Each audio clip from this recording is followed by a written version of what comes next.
ನಮಾಮಿ ಶಂಕರ ಸದಾಶಿವ ಸಮಾರಂಭಂ ಶಂಕರಾಚಾರ್ಯ ಮಧ್ಯಮಾಂ ಅಸ್ಮದಾಚಾರ್ಯ ಪರ್ಯಂತಂ ವಂದೇ ಗುರು ಪರಂಪರಾಂ ಶ್ರುತಿ ಸ್ಮೃತಿ ಪುರಾಣಾನಾಂ ಆಲಯಂ ಕರುಣಾಲಯಂ ನಮಾಮಿ ಭಗವತ್ಪಾದಂ ಶಂಕರಂ ಲೋಕಶಂಕರಂ. ನಾಡಿನ ಸಮಸ್ತ ವೀಕ್ಷಕ ಬಂಧುಗಳ ಪಾದಾರವಿಂದಗಳಿಗೆ ನನ್ನ ಶಿರಸಾಷ್ಟಾಂಗ ನಮಸ್ಕಾರಗಳು. ಎಲ್ಲರಿಗೂ ಶುಭೋದಯ. ಮಾತೃದೇವೋ ಭವ. ಈ ವಾರದ ಈ ಒಂದು ಪಂಚಾಂಗ ನೋಡೋಣ. ಗ್ರಹಗಳ ಸ್ಥಿತಿ, ಗತಿ, ಇತಿ ಮಿತಿ. ಭಾನುವಾರ 2ನೇ ತಾರೀಕು ಮಾರ್ಚ್ 2025, ಕ್ರೋಧಿನಾಮ ಸಂವತ್ಸರೆ, ಉತ್ತರಾಯಣೆ, ಶಿಶಿರ ಋತು, ಫಾಲ್ಗುಣ ಮಾಸೆ, ಶುಕ್ಲ ಪಕ್ಷದ ತೃತೀಯ ತಿಥಿ, ಉತ್ತರಾಭಾದ್ರ ನಕ್ಷತ್ರ, ಶುಭಯೋಗ, ತೈತುಲಕರಣ. ಶುಕ್ರ, ಚಂದ್ರ, ರಾಹು, ಬುಧ ಉತ್ತರದಲ್ಲಿ ಮೀನದಲ್ಲಿ ಕುಳಿತಿದ್ದಾನೆ. ಗುರು ವೃಷಭದಲ್ಲಿ, ಕುಜ ಮಿಥುನದಲ್ಲಿ, ಕೇತು ಕನ್ಯಾದಲ್ಲಿ, ಶನಿ ಸೂರ್ಯ ಕುಂಭದಲ್ಲಿ. ತುಂಬ ದೊಡ್ಡ ಕಲಾವಿದರಿಗೆ ಒಂದು ರೀತಿ ಒದ್ದಾಟಗಳುಂಟು. ಗುರು ಶುಕ್ರ ಬದಲಾವಣೆ, ದೀರ್ಘಾವಧಿ ಜೀವನ, ಬದುಕು, ಅಲ್ಲೆಲ್ಲೋ ದಾಂಪತ್ಯದ ವಿಚಾರದಲ್ಲಿ ಸಿಕ್ಕಾಬಟ್ಟೆ ಈ ಒಂದು ಕಲಾವೇದಿಕ ಅಂತ ಹೇಳ್ತಿದ್ದಾಗೆ ಕಲಾವಿದರು ಅಂತಾನೇ ಅನ್ಕೋಬೇಡಿ. ಸ್ಪೋರ್ಟ್ಸ್ ಪರ್ಸನ್ ಇರ್ಬೋದು, ತುಂಬ ಹೆಸರು ಗಳಿಕೆ ಸ್ಥಾನ ಪಡೆದಿರತಕ್ಕಂಥವರ ಜೀವನದಲ್ಲಿ ಸ್ವಲ್ಪ ದಾಂಪತ್ಯ ಜೀವನದಲ್ಲಿ ಅಲ್ಲೋಲ ಕಲ್ಲೋಲಗಳನ್ನು ಸೂಚಿಸ್ತಿದೆ. ತುಂಬ 5 ವರ್ಷ 10 ವರ್ಷ ಅಲ್ಲ, 20 ವರ್ಷ 30 ವರ್ಷ ಜೀವನ ನಡೆಸಿದವರು ಕೂಡ ಡೈವರ್ಸ್ನ ಬಾಗಿಲು ತಟ್ಟತಕ್ಕಂಥದ್ದನ್ನು ಸೂಚಿಸ್ತಿದೆ. ತುಂಬ ದೊಡ್ಡವರು, ದೊಡ್ಡ ಸಾಧಕರು, ಅವರನ್ನ ಸಾಧನೆಯ ಒಂದು ವೇದಿಕೆ ಎಲ್ರಿಗೂ ಹತ್ಲಿಕ್ಕೆ ಬಿಡೋಲ್ಲ. ಏನಾದರೂ ಸಾಧನೆ ಮಾಡಿದ್ರೇನೆ ಆ ಸ್ಥಾನ, ಸ್ಥಾಯಿ, ಗೌರವ ಎಲ್ಲ. ಅಂಥ ಸ್ಥಾನದಲ್ಲಿ ಪಡೆದಿರೋರಿಗೂ ಕೂಡ ಕರ್ಮಕಾರಕ ಬಿಡೋಲ್ಲ ಅನ್ನತಕ್ಕಂಥದ್ದು ಇರಲಿ. ನಿತ್ಯ ನಾವು ಹೇಳ್ತಿರ್ತೇವೆ ನಮ್ಮ ಧರ್ಮಗ್ರಂಥ ಮಹಾಭಾರತ ಓದ್ಕೋಬೇಕು, ಅದರ ಶ್ಲೋಕಗಳು, ಅರ್ಥ. ಏನಕ್ಕೆ ಪೌರಾಣಿಕ ಕೇಳಬೇಕು ಗುರುಗಳೇ? ನಮ್ಗೇನು ಗೊತ್ತಿಲ್ವಾ? ಇದೆಲ್ಲ ಮಾತಾಡ್ತೇವೆ ನಾವು. ಅಲ್ಲ, ಕಾಗ ಕಗೂಬಕ ಕಥೆಗಳು ಯಾರಿಗೆ ಬೇಕು? ಇಲ್ಲ ಮಕ್ಕಳೇ, ನಮಗೆ ಮಹಾಭಾರತ ನಿಜವಾಗ್ಲೂ ಓದೋಕೆ ಸಮಯ ಇಲ್ಲ ಅನ್ನೋರಿಗೆ ತುಂಬ ನಮ್ಮ ಹಿರಿಯರುಗಳು, ಮಹರ್ಷಿಗಳು, ದೇವರ್ಷಿಗಳು ಅದ್ಭುತವಾದಂಥ ಸಂಕಲ್ಪಗಳನ್ನು ಕಲಿಸಿದ್ದಾರೆ. ಅದ್ರ ಮುಖೇನ ಅದೊಂದು ಧರ್ಮಗ್ರಂಥ ಅಷ್ಟೇ ಅಲ್ಲ, ಜೀವನ ಗ್ರಂಥ. ನಾವು ಜೀವನ ಹೇಗೆ ಮಾಡ್ಕೋಬೇಕು ಅದನ್ನು ಓದೋದ್ರಿಂದ. ಏನಕ್ಕೆ ಪೌರಾಣಿಕ ಕತೆ? ರಾಮನ ಕತೆ, ಕೃಷ್ಣನ ಕತೆ, ಬಲರಾಮನ ಕತೆ, ಕೌರವರ ಕತೆ, ಧೃತರಾಷ್ಟ್ರನ ಕತೆ, ವಿದುರನ ಕತೆ, ಶಕುನಿಯ ಕತೆ, ಜಮದಗ್ನಿಯ ಕತೆ, ಪರಶುರಾಮರ ಕತೆ, ಶಿಬಿ ಚಕ್ರವರ್ತಿಯ ಕತೆ, ದಿಲೀಪ ಚಕ್ರವರ್ತಿಯ ಕತೆ, ಹರಿಶ್ಚಂದ್ರನ ಕತೆ. ಏನಕ್ಕೆ ಗೊತ್ತಾ? ನಮ್ಮ ಹಿರಿಯರಿಗೆ ಗೊತ್ತಿತ್ತು. ನಾವು ತುಂಬಾ ವಿವೇಕವಂತರು. ತುಂಬ ಹೆಚ್ಚು ವಿವೇಕ ಆಯಿತು ಅಂದರೆ ಕಲಿಯುಗಕ್ಕೆ ತಟ್ಟೋ ಶಾಪ ಏನು ಗೊತ್ತಾ? We are uncontrollable. ನಮಗೆ ಗೊತ್ತಿದೆ ಬಿಡು, ಆ ಗೊತ್ತಿದೆ ಅನ್ನೋ ಒಂದು ಭಾವದಲ್ಲೇ ಬೀಳೋದು ಜಾಸ್ತಿ. ನಾವೇನು ಓದೋದು? ನಮಗೆ ಸಮಯ ಇಲ್ಲ ಗುರುಗಳೇ, ಸಮಯ ಇಲ್ಲ. ಧರ್ಮಗ್ರಂಥ ಅದೆಲ್ಲ ತಿಳ್ಕೊಳ್ಳೋಕೆ ಪೌರಾಣಿಕ, ವೈದಿಕ ಬಿಡಿ. ನಮಗೆ ಶಾರ್ಟ್ಕಟ್ ಬೇಕು. ಇವಾಗ ಬಟನ್ ಒತ್ತಿದ ತಕ್ಷಣ ಕ್ವಿಕ್ ಕಾಮರ್ಸ್ ಅನ್ನೋದು ತುಂಬಾ ದೊಡ್ಡದಾದಂಥ ಒಂದು ವೇಗವಾಗಿ ಬೆಳೀತಿರ್ತಕ್ಕಂಥ ಒಂದು ವ್ಯಾಪಾರ. 10 ನಿಮಿಷದಲ್ಲಿ ತಿಂಡಿ ಅಂತೆ, ಕಾಫಿ ಅಂತೆ, ಮೊಬೈಲ್ ಅಂತೆ, ನಿಮ್ಮ ವಾಚ್ ಅಂತೆ, ಏನೇನೋ. ಮನುಷ್ಯನ ವೇಗ ವಿಪರೀತ ಆಗ್ಬಿಟ್ಟಿದೆ. ಅಷ್ಟು ವೇಗವಾಗಿ ಹೋಗೋವನಿಗೆ ನನಗೆ ಸಮಯ ಇಲ್ಲ, ಅದನ್ನೂ ಕೂಡ ತಿಳ್ಕೊಂಡಿದ್ದಾರೆ ನಮ್ಮ ಹಿರಿಯರು. ಸುಮ್ಮನೆ ಅಲ್ಲ, ಪೌರಾಣಿಕ ಕಥೆಗಳಲ್ಲಿ ಅಲ್ಲೊಂದು ಅದ್ಭುತ, ಮಹಾಭಾರತದಲ್ಲಿ ಅದ್ಭುತವಾದಂಥ ನೀತಿ ಸೂತ್ರಗಳಿದ್ದಾವೆ ನೋಡಿ. ಎಷ್ಟು ಚೆನ್ನಾಗಿ ಹೇಳ್ತಾರೆ ಅಂದರೆ, ಮಕ್ಕಳು ಒಡ್ಡುವ ತಪ್ಪು ಬೇಡಿಕೆಗಳು, ಹಠಮಾರಿತನಗಳು ಸರಿಯಾದ ಸಮಯದಲ್ಲಿ ನಿಯಂತ್ರಿಸದಿದ್ದರೆ ಅಂತಿಮವಾಗಿ ನೀವು ಅಸಹಾಯಕರಾಗುತ್ತೀರಿ. ಇವತ್ತಾಗ್ತಿರೋದೇ, ಮಕ್ಕಳು ಕೇಳಿದ ಬೈಕ್ ಕೊಡಿಸು. ಮೊನ್ನೆ ಇಲ್ಲ ಆಫೀಸಿಂದ ಎಲ್ಲಿ ಹೋಗ್ತೇನೆ ಮಕ್ಕಳೇ, ಇಲ್ಲೊಂದು ಖಾಲಿ ರೋಡ್ ಇದೆ, ಭಾನುವಾರ, ಓದು ಭಾನುವಾರ ಅನ್ಕೋತೇನೆ, ಇಲ್ಲ ಶಿವರಾತ್ರಿಯ ಸಂಜೆ ಅನ್ಕೋತೇನೆ. ಗಾಬರಿ ಆಗಿಬಿಟ್ಟೆ. ಏನು ಭಗವಂತ ಇದು? ಮೈ ಮೇಲೆ ಬರೋ ತರ ಬರ್ತಿದ್ದಾರೆ ಚಿಕ್ಕ ಚಿಕ್ಕ ಮಕ್ಕಳು.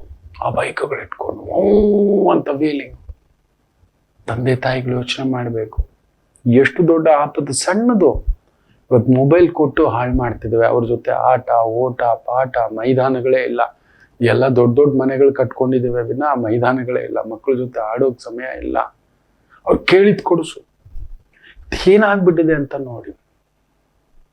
ಕೌರವರ ಕಥೆ ಆಗುತ್ತೆ, ಒಬ್ರು ಉಳಿಲಿಲ್ಲ. ಅವ್ರ ಹಠನೇ ಹಠ. ಅವ್ನು ನಡೆದಿದ್ದೆ ಸರಿ, ನಾವು ಮಾಡಿದ್ದೆ ಸರಿ. ಆ ಕೌರವೇಶ್ವರ ಕೌರವರು ಮಕ್ಕಳು ಕೇಳಿದಿಲ್ಲ. ಸರಿ ಸರಿ ಸರಿ ಸರಿ ಸರಿ ಸರಿ ಕಡೆಗೆ ಏನಾಯ್ತು? ಒಬ್ಬರಾದ್ರೂ 100 ಜನ ಕೌರವರು ಬಡಿಸ್ಕೊಂಡು ಸಾಯ್ತಾರೆ ಭೀಮನಿಂದ. ಒಬ್ರು ಉಳಿಯಲ್ಲ. ಆ ಪಾಟಿ ಹಠ ಮಾಡ್ತಿದ್ದಾರೆ. ಕೇಳಿದ್ ಕೊಡಿಸ್ಬಿಡ್ಬೇಕು, ಕೇಳಿದ್ ಮಾಡಿಸ್ಬಿಡ್ಬೇಕು. ಕೊಡಿಸಿ ಸರಿಯಾದದ್ದನ್ನ 4 ಜನ ಹಿರಿಯರ ಜೊತೆ ಕೊಳ್ಳರಿಸಿ, ನಿನ್ನ ಶಕ್ತಿ, ಬಲಾಬಲ, ಸಾಮರ್ಥ್ಯ ಹೇಗಿದೆ, ಹೆಂಗಿದೆ, ಯಾವ ತರ ಇದೆ. ಹೌದು ಮಕ್ಕಳೇ, ಇದನ್ನ ತಿಳ್ಕೊಳ್ಳೋದೆ ನಾವು ಅವ್ರು ಕೇಳಿದ್ ಕೊಡಿಸ್ಬಿಡೋದು. ಬೈಕ್ ಕೊಡಿಸ್ಬಿಡು, ಇನ್ನೊಂದು ಮಾಡ್ಬಿಡು, ಮೊಬೈಲ್ ಕೊಡಿಸ್ಬಿಡು. ಕೇಳಿದ್ದು ಇವತ್ತು ಮಕ್ಕಳು ಹಾಗೆ ಇದಾರೆ. ಅವ್ರಿಗೆ ಗೊತ್ತಿಲ್ಲ ಮಕ್ಕಳೇ. ಮಕ್ಕಳು ಹಾಗೆಯೇ, ಕಲಿಯುಗ ಪ್ರಭಾವ. ತುಂಟು ಮಕ್ಕಳು, ಆಟ ಆಡೋ ಮಕ್ಕಳು, ನಮ್ಮ ಮಕ್ಕಳು, ನಮ್ಮನೆ ಮಕ್ಕಳು ಅವರು, ನಮ್ಮ ಬುಜ್ಜಿ ಪಾಪಗಳವರು. ಅದನ್ನ 4 ಜನ ಕುತ್ಕೊಂಡು ಮನೆಯಲ್ಲಿ ಒಟ್ಟು ಕುಟುಂಬನೇ ಇಲ್ಲ. ತಿಳಿಸ್ತಿಲ್ಲ, ಕಲಿಸ್ತಿಲ್ಲ. ನಾವು ಅವ್ರ ಜೊತೆಲಿ ಕುತ್ಕೋತಿಲ್ಲ. ನಮಗ್ ಓಡೋ ರಭಸದಲ್ಲಿ ಏನ್ ಅವ್ರು ಕೇಳಿದ್ ಕೊಡಿಸ್ಬಿಡು, ಓಡು. ಇವತ್ತು ಮಕ್ಕಳು ಅದನ್ನ ತಡ್ಕೊಳಕ್ ಆಗ್ತಿಲ್ಲ. ಅಲ್ಲೆಲ್ಲೋ ಒಂದು ರಾಂಗ್ ಆಗಿ ಯೂಸ್ ಮಾಡ್ತಿದ್ದಾರೆ. ತಪ್ಪಾಗ ಅದನ್ನ ದುರ್ಬಳಕೆ ಮಾಡಿಕೊಂಡು ಕಡೆಗೆ ಕೌರವರಾಗಿ ಬಿಟ್ಟು ನಮ್ಮ ಮಕ್ಕಳು ನಮ್ಮ ಮುಂದುಗಡೆ ಅವನತಿ ಆದ್ರೆ ತಟ್ಕೋತೀವ ಮಕ್ಕಳೇ? ನೀವು ನಂಬ್ತೀರಾ? ಮೊದಲ ಬಾರಿಗೆ ಜಪಾನ್ನ ಒಂದು ಪಾಪ್ಯುಲೇಷನ್ ಗೊತ್ತಿದೆಯಾ? It is huge drip. 7,79,000 ಮಕ್ಕಳು ಹುಟ್ಟಿದ್ದಾರೆ. ಸತ್ತಿರೋರು ಎಷ್ಟು ಜನ ಅಂತ ಗೊತ್ತಾ? ಆಲ್ಮೋಸ್ಟ್ 16 ಲಕ್ಷ ಚಿಲ್ಲರೆ ಜನ ಸತ್ತಿರೋದು. ಅಂದ್ರೆ ಒಬ್ರು ಹುಟ್ಟಿದ್ದಾರೆ, ಇಬ್ಬರು ಸಾಯ್ತಿದ್ದಾರೆ. ಯಾವ ಮಟ್ಟಕ್ಕಂದ್ರೆ ಅಲ್ಲಿ ದೊಡ್ಡ ಸಮಸ್ಯೆ. ಮಕ್ಕಳೇ ಬೇಡ ಅಂತ, ಮದುವೆನೇ ಮಾಡ್ಕೊಳ್ಳೋದು ಬೇಡ, ಮಾಡ್ಕೊಂಡ್ರು ಮಕ್ಕಳು ಬೇಡ. ಅಯ್ಯೋ ಯಾರಿಗ್ ಬೇಕು? ಇದೆಲ್ಲ ಭಾವಗಳು ಬಂದ್ಬಿಟ್ಟಿದೆ. ಯಾರು ರಿಸ್ಕ್ ತಗೊಳಕ್ ಇಷ್ಟ ಇಲ್ಲ. ನೀವು ನಂಬೋಲ್ಲ, ಅಲ್ಲಿ ಪೇರೆಂಟಲ್ ಫೆಟರ್ನಿಟಿ ಲೀವ್ ಕೊಡ್ತಿದ್ದಾರೆ. ಅಪ್ಪನಿಗೂ ಕೂಡ ಹೋಗೋ ಮಗು ಜೊತೆ ಟೈಮ್ ಸ್ಪೆಂಡ್ ಮಾಡೋ, 2 ಅವರ್ ಬೇಗ ಹೋಗುವಂತ ರಜಾ ಕೊಟ್ಟರು ಕೂಡ 3% ಜನನೇ ಅದ್ರ ರಜೆಗಳು ತಗೊಂಡಿರೋದು. ಯಾರಿಗ್ ಬೇಕು ತಲೆನೋ? ಮಕ್ಕಳಂತೆ ಮಕ್ಕಳು. ಇದಾಗ್ಬಿಟ್ಟಿದೆ ಇವತ್ತು. ಅದಕ್ಕೆ ಮಕ್ಕಳಿಗೆ ಇನ್ನೇನಾಗ್ತಿದೆ ಪಾಪ, ಅವ್ರಿಗೆ ಅವ್ರ ಜೊತೆ ಆಡ್ಲಿಕ್ಕೆ, ಮಾತಾಡ್ಲಿಕ್ಕೆ ನಾವು ನಂಬರ್ಸ್ ಇಟ್ಕೊಂಡು ಮಾತಾಡ್ತಿದ್ದೇವೆ. ನೀನ್ ಏನಾದ್ರೂ ಮಾಡು, ಒಟ್ನಲ್ಲಿ ಮೇರ ನಂಬರ್. 4ನೇ ಕ್ಲಾಸ್ ಮಗು ಫಸ್ಟ್ ರ್ಯಾಂಕ್ ತೆಗ್ದಿಲ್ಲ ಅಂತ ಬಂದು ಒಂದು ತಾಯಿ ಆಡ್ತಿದೆ ಮಕ್ಕಳೇ. ಇನ್ನು ಕೌರವರಾಗದೆ ಅವ್ರು ಇನ್ನೇನಾಗ್ತಾರೆ? ಬಡದಾಡ್ಕೊಂಡು ಸಾಯ್ತಾರೆ, ಇಲ್ಲ ಬಡದಾಡಿ ಸಾಯ್ತಾರೆ. ಇಷ್ಟೇ ಆಗುತ್ತೆ ನೋಡಿ. ಮಹಾಭಾರತದ ನೀತಿ ಕತೆ ಎಷ್ಟು ಅದ್ಭುತವಾಗಿ ಹೇಳುತ್ತೆ. ಮಕ್ಕಳು ಒಡ್ಡುವ ತಪ್ಪು ಬೇಡಿಕೆಗಳನ್ನ ಕೇಳಿದ್ದೆಲ್ಲ ಕೊಡಿಸ್ದ, ಕೇಳಿದ್ದೆಲ್ಲ ಮಾಡ್ದ, ಅದೇ ಆಗೋದು. ನನ್ನ ಮಗ ಕಷ್ಟ ಪಡಬಾರ್ದು, ನನ್ನ ಮಗನಿಗೆ ಬಾಧೆ ಬರಬಾರ್ದು, ನನ್ನ ಮಗ ಒಳ್ಳೇದೇ ಕೊಡಿ, ಅರ್ಥನೂ ಮಾಡಿಸಿ. ಅಲ್ಲೊಂದು ವ್ಯವಸ್ಥೆಯಲ್ಲಿ ಇನ್ನೂ ಒಂದು ಹೇಳುತ್ತೆ. ಎಷ್ಟು ಚೆನ್ನಾಗಿ ಹೇಳುತ್ತೆ ಗೊತ್ತಾ ಮಹಾಭಾರತದ ನೀತಿ? ನೀನ್ ಎಷ್ಟು ಬಲಶಾಲಿ ಆದ್ರೂ ಆಗಿರಯ್ಯ, ಅಧರ್ಮದಿಂದ ಇದ್ದರೆ ನಿನ್ನ ಜ್ಞಾನ, ಅಸ್ತ್ರಬಲ, ನಿನಗೆ ಸಿಕ್ಕಿರ್ತಕ್ಕಂಥ ವರ ಎಲ್ಲ ಶಾಪವಾಗಿ ನಿಷ್ಫಲ ಆಗುತ್ತೆ. ಕರ್ಣ ಹೌದು, ಅಧರ್ಮದ ಪರವಾಗಿ ನಿಂತರೆ ನಮಗಿದೊಂದು ಬಂದ್ಬಿಟ್ಟಿದೆ ಮಕ್ಕಳ. ಇವತ್ತು ಹೇಗಾದ್ರೂ ಸರಿ ಗೆದ್ಬಿಡ್ಬೇಕು. ಆ ವ್ಯಕ್ತಿ ಯಾವ ರೀತಿ ಸಂಪಾದನೆ ಮಾಡಿದಾನೆ ನೋಡಿ. ಭೀಷ್ಮರು ಹೇಳ್ತಾರೆ ಎಷ್ಟು ಚೆನ್ನಾಗಿ. ಆ ತೊಟ್ಟು ರಕ್ತ ಹೋಗ್ತಿದೆ ಅಂದ್ರೆ ಇದು ಉಪ್ಪಿನ ಋಣ ಹೋಗ್ತಿದೆ. ನಾನು ತಪ್ಪಾದ ವ್ಯಕ್ತಿಯ ಋಣ ತಿಂತಿದ್ದೆ ಅಂತ. ತಪ್ಪಾದ ವ್ಯಕ್ತಿಯ ಜೊತೆ ನಾನು ಅನ್ನ ತಿಂದಿದ್ದಕ್ಕೆ ನನಗೆ ಈ ಶಿಕ್ಷೆ ಅಂತಾರೆ ಭೀಷ್ಮರು. ಇವತ್ತು ಕಲಿಯುಗಕ್ಕೆ ಅದಲ್ಲೆಲ್ಲ. ಯಾರು ಗೆಲ್ತಾನ ಅವ್ನು ಹೇಗ್ ಗೆದ್ದ ನೀವು ನೋಡಿ. ತುಂಬಾ ದೊಡ್ಡವ್ರದ್ದು ಕಟೌಟುಗಳು ಅಲ್ಲಿ ನೋಡ್ಬೇಕು, ಜನಗಳು ಸೇರ್ಕೊತಾರೆ. ಆ ಸರೌಂಡಿಂಗ್ ನೋಡ್ಬೇಕು, ಆ ವ್ಯಕ್ತಿಗಳ ಕೂಟ, ಇನ್ನೊಂದು ನಮ್ಗೆ ಆಶ್ಚರ್ಯ ಅನ್ಸುತ್ತೆ. ಇದು ಏನು ಇದು, ಬರೀ ತಪ್ಪಾದ ಪ್ರಯೋಗ, ತಪ್ಪಾದಂಥದ್ದು, ಬೇಗ ದುಡ್ಡು ಮಾಡಿಬಿಡ್ಬೇಕು. ಮೊನ್ನೆ ಕೂಡ ಒಂದು ಬಿಟ್ಕಾಯಿನ್ದು ಒಂದು 6,000 ಕೋಟಿಯ ಹಗರಣ ಸೆಬಿ ಹಿಡ್ಕೊಂಡು ಕೂತಿದೆ. ಬಿಟ್ಕಾಯಿನ್ ಅಲ್ಲಿ ದುಡ್ಡು ಹಾಕಿದ್ರೆ ನಿಮ್ಗೆ ಇಷ್ಟು ಬರುತ್ತೆ, ತಿಂಗಳಿಗೆ 30,000, 50,000, 1 ಲಕ್ಷ ಬರುತ್ತೆ ಅಂತೆಲ್ಲ. ನಾವು ಜಾತ್ರೆ ಮರಳೋ ಅದಕ್ಕೆ ಹೋಗೋದು ನೋಡಿ. ಎಷ್ಟು ಅದ್ಭುತವಾಗಿ ಮಹಾಭಾರತ ಹೇಳುತ್ತದೆ. ನೀನ್ ಎಷ್ಟೇ ಬಲಶಾಲಿ, ಕರ್ಣ ಎಂತ ಬಲಶಾಲಿ, ಅಧರ್ಮದವರ ಜೊತೆಯಲ್ಲಿ ಅಧರ್ಮದವಾಗಿ ನಡ್ಕೊಂಡ್ರೆ ನಿಮಗೆ ಒಂದಲ್ಲ ಒಂದು ಎಲ್ಲ ಕೈ ಕೊಟ್ಬಿಡುತ್ತೆ, ಎಲ್ಲ ಕೈ ಕೊಡುತ್ತೆ. ಮಹಾಭಾರತ ಹೇಳುತ್ತೆ ನೋಡಿ. ಅಂಥವ್ರ ಜೊತೆ ಇರಬೇಡ, ಅಂಥದ್ರ ಪಾಲನೆ ಮಾಡಬೇಡ, ಅಂಥದನ್ನ ನಂಬ್ಕೊಂಡಿರ್ಬೇಡ, ಶಾರ್ಟ್ ಕಟ್ ಚೂಸ್ ಮಾಡಬೇಡ. ಅವನು ಅವತ್ತೇ ಅವನ ಅಧರ್ಮಿ ಅಂತ ಗೊತ್ತಾಗಿದ್ದ ದಿನ ಎದ್ದು ಬಿಡ್ಬೇಕಿತ್ತು, ನ್ಯೂಟ್ರಲ್ ಆದ್ರೂ ಆಗ್ಬಿಡ್ಬೇಕಿತ್ತು, ಕೃಷ್ಣನ್ ತರ. ಕೃಷ್ಣ ನೋಡಿ ಸಂಬಂಧಿಯೇ, ಸಂಬಂಧಿಯೇ ನೆನಪಿಟ್ಟುಕೊಳ್ಳಿ. ಆದರೂ ದುರ್ಯೋಧನನ ಪರವಾಗಿ ನಿಲ್ಲೋಲ್ಲ, ಅಧರ್ಮಿ ಆತ ಅಂತ ಗೊತ್ತಿತ್ತು. ಕರ್ಣ ಅದೊಂದು ಮಾಡಿಬಿಟ್ಟಿದ್ರೆ ಅಷ್ಟು ಲಕ್ಷಾಂತರ ಕೋಟ್ಯಾಂತರ ಜನ ಸಾಯ್ತಿರ್ಲಿಲ್ಲ. ಆದರೆ ಯಾವ ವರ ಇದ್ದೇನು ಪ್ರಯೋಜನ, ವಿಜಯ ಅನ್ನತಕ್ಕಂಥ ಧನುಸ್ಸಿಟ್ಟುಕೊಂಡು ಏನು ಪ್ರಯೋಜನ? ಅಷ್ಟು ಅಸ್ತ್ರಗಳನ್ನ ಪರಶುರಾಮರಿಂದ ಪಡೆದು ಕೂಡ ಕಟ್ಟ ಕಡೆಯದಾಗಿ ಎಲ್ಲ ಮರ್ತೋಗ್ತಾನೆ. ಬರೋದೇ ಇಲ್ಲ ಮಂತ್ರ, ಪ್ರಯೋಗ ಮಾಡ್ಲಿಕ್ಕೆ ಬರೋಲ್ಲ. ನೋಡಿ ಅದ್ಭುತವಾಗಿ ಹೇಳುತ್ತೆ, ನೀನು ಎಷ್ಟೇ ಬಲದಲ್ಲಿದ್ದರೂ ಅಧರ್ಮದಿಂದ ಇದ್ದರೆ ನಿನ್ನ ಜ್ಞಾನ, ಬಲ, ವರ, ತಪಸ್ಸು ಎಲ್ಲ ನಿಷ್ಫಲ, ಮಣ್ಣಾಗೋಗುತ್ತೆ. ಮಣ್ಣಾಗ್ಬಿಡ್ತೀವಿ ಮಕ್ಕಳೇ. ನಮ್ಮ ಮಹಾಭಾರತ ಹೇಳ್ಕೊಟ್ಟಿರೋದು ಕರ್ಣನನ್ನ ಇಟ್ಟು ತೋರಿಸ್ಕೊಟ್ಟಿದೆ. ಅವನೆಷ್ಟೇ ಕವಚ, ಕುಂಡಲ ಎಲ್ಲ ಕಿತ್ಕೊಳ್ಳುತ್ತೆ, ಬಿಡಲ್ಲ. ಗೊತ್ತು ಒಂದಲ್ಲ ಒಂದು ದಿನ ಇವನು ಅಧರ್ಮದ ದಾರಿಯಲ್ಲಿ ನಿಂತ್ಕೋತಾನೆ ಅಂತ. ಮೊದಲೇ ಪ್ರಕೃತಿಯ ಸನ್ನೆಗಳು, ಭೂದೇವಿ ಶಾಪದಿಂದ ಹಿಡಿದು ಒಂದಾ ಎರಡ ಶಾಪಗಳು, ಗುರು ಶಾಪ, ಆಚಾರ್ಯ ಶಾಪ, ಭೂದೇವಿ ಶಾಪ. ಅಯ್ಯೋ, ಗೊತ್ತಿತ್ತು ಪ್ರಕೃತಿಗೆ. ಅದು ನಿಮ್ಮ ಹತ್ರ ಏನೋ ತೋರಿಸ್ಕೊಡುತ್ತೆ, ನಾವು ಕೇಳಲ್ಲ. ನಾವು ಮಹಾಭಾರತನೇ ಓದಲ್ಲ, ಮಹಾಭಾರತನೂ ಕೇಳಲ್ಲ, ಹೋಗಿ ಅನ್ನತಕ್ಕಂಥ. ಇನ್ನು ನೆನ್ಪಿಟ್ಕೊಳ್ಳಿ, ನಿಮ್ಮ ಮಕ್ಕಳು ತಾವು ಕಲಿತ ಶಿಕ್ಷಣವನ್ನ ದುರುಪಯೋಗ ಪಡಿಸ್ಕೊಂಡ್ರೆ ತಮ್ಮನ್ನು ತಾವೇ ನಾಶ ಪಡಿಸ್ಕೊಳ್ತಕ್ಕಂಥ ಮಹತ್ವಾಕಾಂಕ್ಷೆಯನ್ನ ಹೊಂದಲು ಬಿಡಬೇಡಿ ಅಂತ ಹೇಳುತ್ತೆ. ಅದಕ್ಕೆ ಉದಾಹರಣೆ ಅಶ್ವತ್ಥಾಮ. ನನ್ನ ಮಗನೇ, ಆ ಕೃಪಿ ಗಲಾಟೆಯಿಂದ ಬಿಡಲ್ಲ ಆತನ ಧರ್ಮಪತ್ನಿ. ನನ್ನ ಮಗ ಶಿವಪುತ್ರ, ಆತ ಶಿವನ ವರನಿಂದ ಹುಟ್ಟಿರ್ತಕ್ಕಂಥ ಚಿರಂಜೀವಿ, 7 ಚಿರಂಜೀವಿಗಳಲ್ಲಿ ಆತ ಒಬ್ಬ. ಹುಟ್ಟುವಾಗಲೇ ವಿಶೇಷ ಮಣಿಯನ್ನ ಹೊಂದಿರ್ತಾನೆ. ಅದನ್ನೇ ಕಿತ್ತಾಕೋದು ಕೃಷ್ಣರು ಕಟ್ಟಕಡೆಯ ಆ ಒಂದು ಮಹಾಭಾರತದ ಯುದ್ಧದ 18ನೇ ದಿನ. ಯಾಕೆಂದ್ರೆ ತಾನು ಕಲಿತಿರುವ ವಿದ್ಯೆಯನ್ನ ದುರುಪಯೋಗ. ಇವತ್ತು ನೋಡಿ, ನಾನು ತುಂಬಾ ನೋಡಿದ್ದೇನೆ,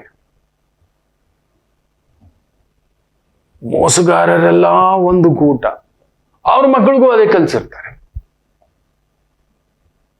ಇವನು ಡಾನ್ ಅಂದ್ರೆ ಅವನಿಗೆ ಅಪ್ಪನಂತ ಡಾನ್. ನೀವು ನೋಡಿ, ಬಿನ್ ಲಾಡೆನ್ ಮಗನ್ನು ಹೊಡೆದಾಕಿದ್ದಾರೆ. ಕಾರಣ ಏನಂದ್ರೆ ಅವನು ಅಲ್ಲೊಂದು ಕುತಂತ್ರ ಮಾಡ್ತಿದ್ದ. ದುರುಪಯೋಗ. ಮಕ್ಕಳಿಗೆ ಕಷ್ಟಪಟ್ಟು ಶಿಕ್ಷಣ ಕೊಟ್ರೆ, ಡಾಕ್ಟರ್ ಮಾಡಿಸಿದ್ರೆ ಹೋಗ್ಬಿಟ್ಟು ಇನ್ನೊಂದೇನೋ ಮಾಡೋದು, ಲಾಯರ್ ಮಾಡಿದ್ರೆ ಅದನ್ನ ದುರುಪಯೋಗ. ಒಳ್ಳೇದಕ್ಕೆ ಉಪಯೋಗಿಸುವಂತ ಒಳ್ಳೆ ಶಿಕ್ಷಣ ಕೊಟ್ರೆ, ಅದಕ್ಕೆ ನೋಡಿ ದ್ರೋಣಾಚಾರ್ಯರಿಗೆ ದೂರದ ಒಂದು ಲೆಕ್ಕಾಚಾರ ಇತ್ತು. ಅವ್ರಿಗೊಂದು ಅಸಮಾಧಾನ ಇತ್ತು, ಏನೋ ಮಾಡ್ತಾನೆ ನನ್ನ ಮಗ. ನೋಡಿ, ಒಂದು ಗುರುವಾಗಿ ಅವ್ರ ಒಳಗಡೆ ಒಂದು ಶಕ್ತಿ ಇತ್ತು. ತಂದೆ ಬೇರೆ, ಗುರು ಬೇರೆ. ಮಗನಿಗೆ ಆ ದುರುಪಯೋಗ ಮಾಡ್ಕೋತಾನೆ ಅಂತ ಮಹಾ ಅಸ್ತ್ರವನ್ನ ಪ್ರಯೋಗ ಮಾಡೋದು ಹೇಳ್ಕೊಡ್ತಾನೆ. ಅದನ್ನ ಉಪಸಂಹಾರ ಮಾಡೋದು ಹೇಳ್ಕೊಡಲ್ಲ. ನೋಡಿ, ಅರ್ಜುನನಿಗೆ ಹೇಳ್ಕೊಡ್ತಾರೆ. ಅರ್ಜುನನಿಗೆ ಉಪಸಂಹಾರ ಮಾಡೋದು ಹೇಳ್ಕೊಡ್ತಾರೆ, ಅಶ್ವತ್ಥಾಮನ್ಗೆ ಹೇಳ್ಕೊಡಲ್ಲ. ಯಾಕೆ ಅಂದ್ರೆ ದುರುಪಯೋಗ. ಆ ಶಕ್ತಿಯಿಂದ ಮಹತ್ವಾಕಾಂಕ್ಷೆ ಯಾರು ಹಾಳು ಮಾಡಿದ್ರು ಸರಿ, ತುಳಿದಾದ್ರೂ ಸರಿ. ನಮ್ಮ ಮಕ್ಕಳಿಗೆ ಅಂಥದ್ದೊಂದು, ನಾನು ಕಟ್ಟಿದ ಕೋಟೆ ಕಣೋ ಇದು, ಅಪಾತ್ರ ಪುತ್ರ ಅದು, ಅವನು ಕೊಟ್ಟ ಅಂದ್ರೆ ಮಂಗ ಹಾಳು ಮಾಡಾಕ್ ಬಿಡ್ತಾನೆ ಸಂಸ್ಥೆನ.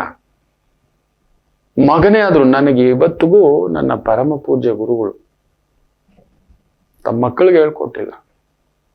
ನನ್ನ ಬಹುದೊಡ್ಡ ಪ್ರೊಫೆಸರ್, ಅವ್ರು ಬೇಸರ ಪಡಲೇ ಇಲ್ಲ. ಈ was A legend, professor Rao ಅಂತ. ನಾನು ನೆನೆಸ್ಕೊಂಡ್ರೆ ಇವತ್ತಿಗೂ ಅವ್ರ ಪಾದಗಳೇ ನೆನಪಿಗೆ ಬರುತ್ತೆ.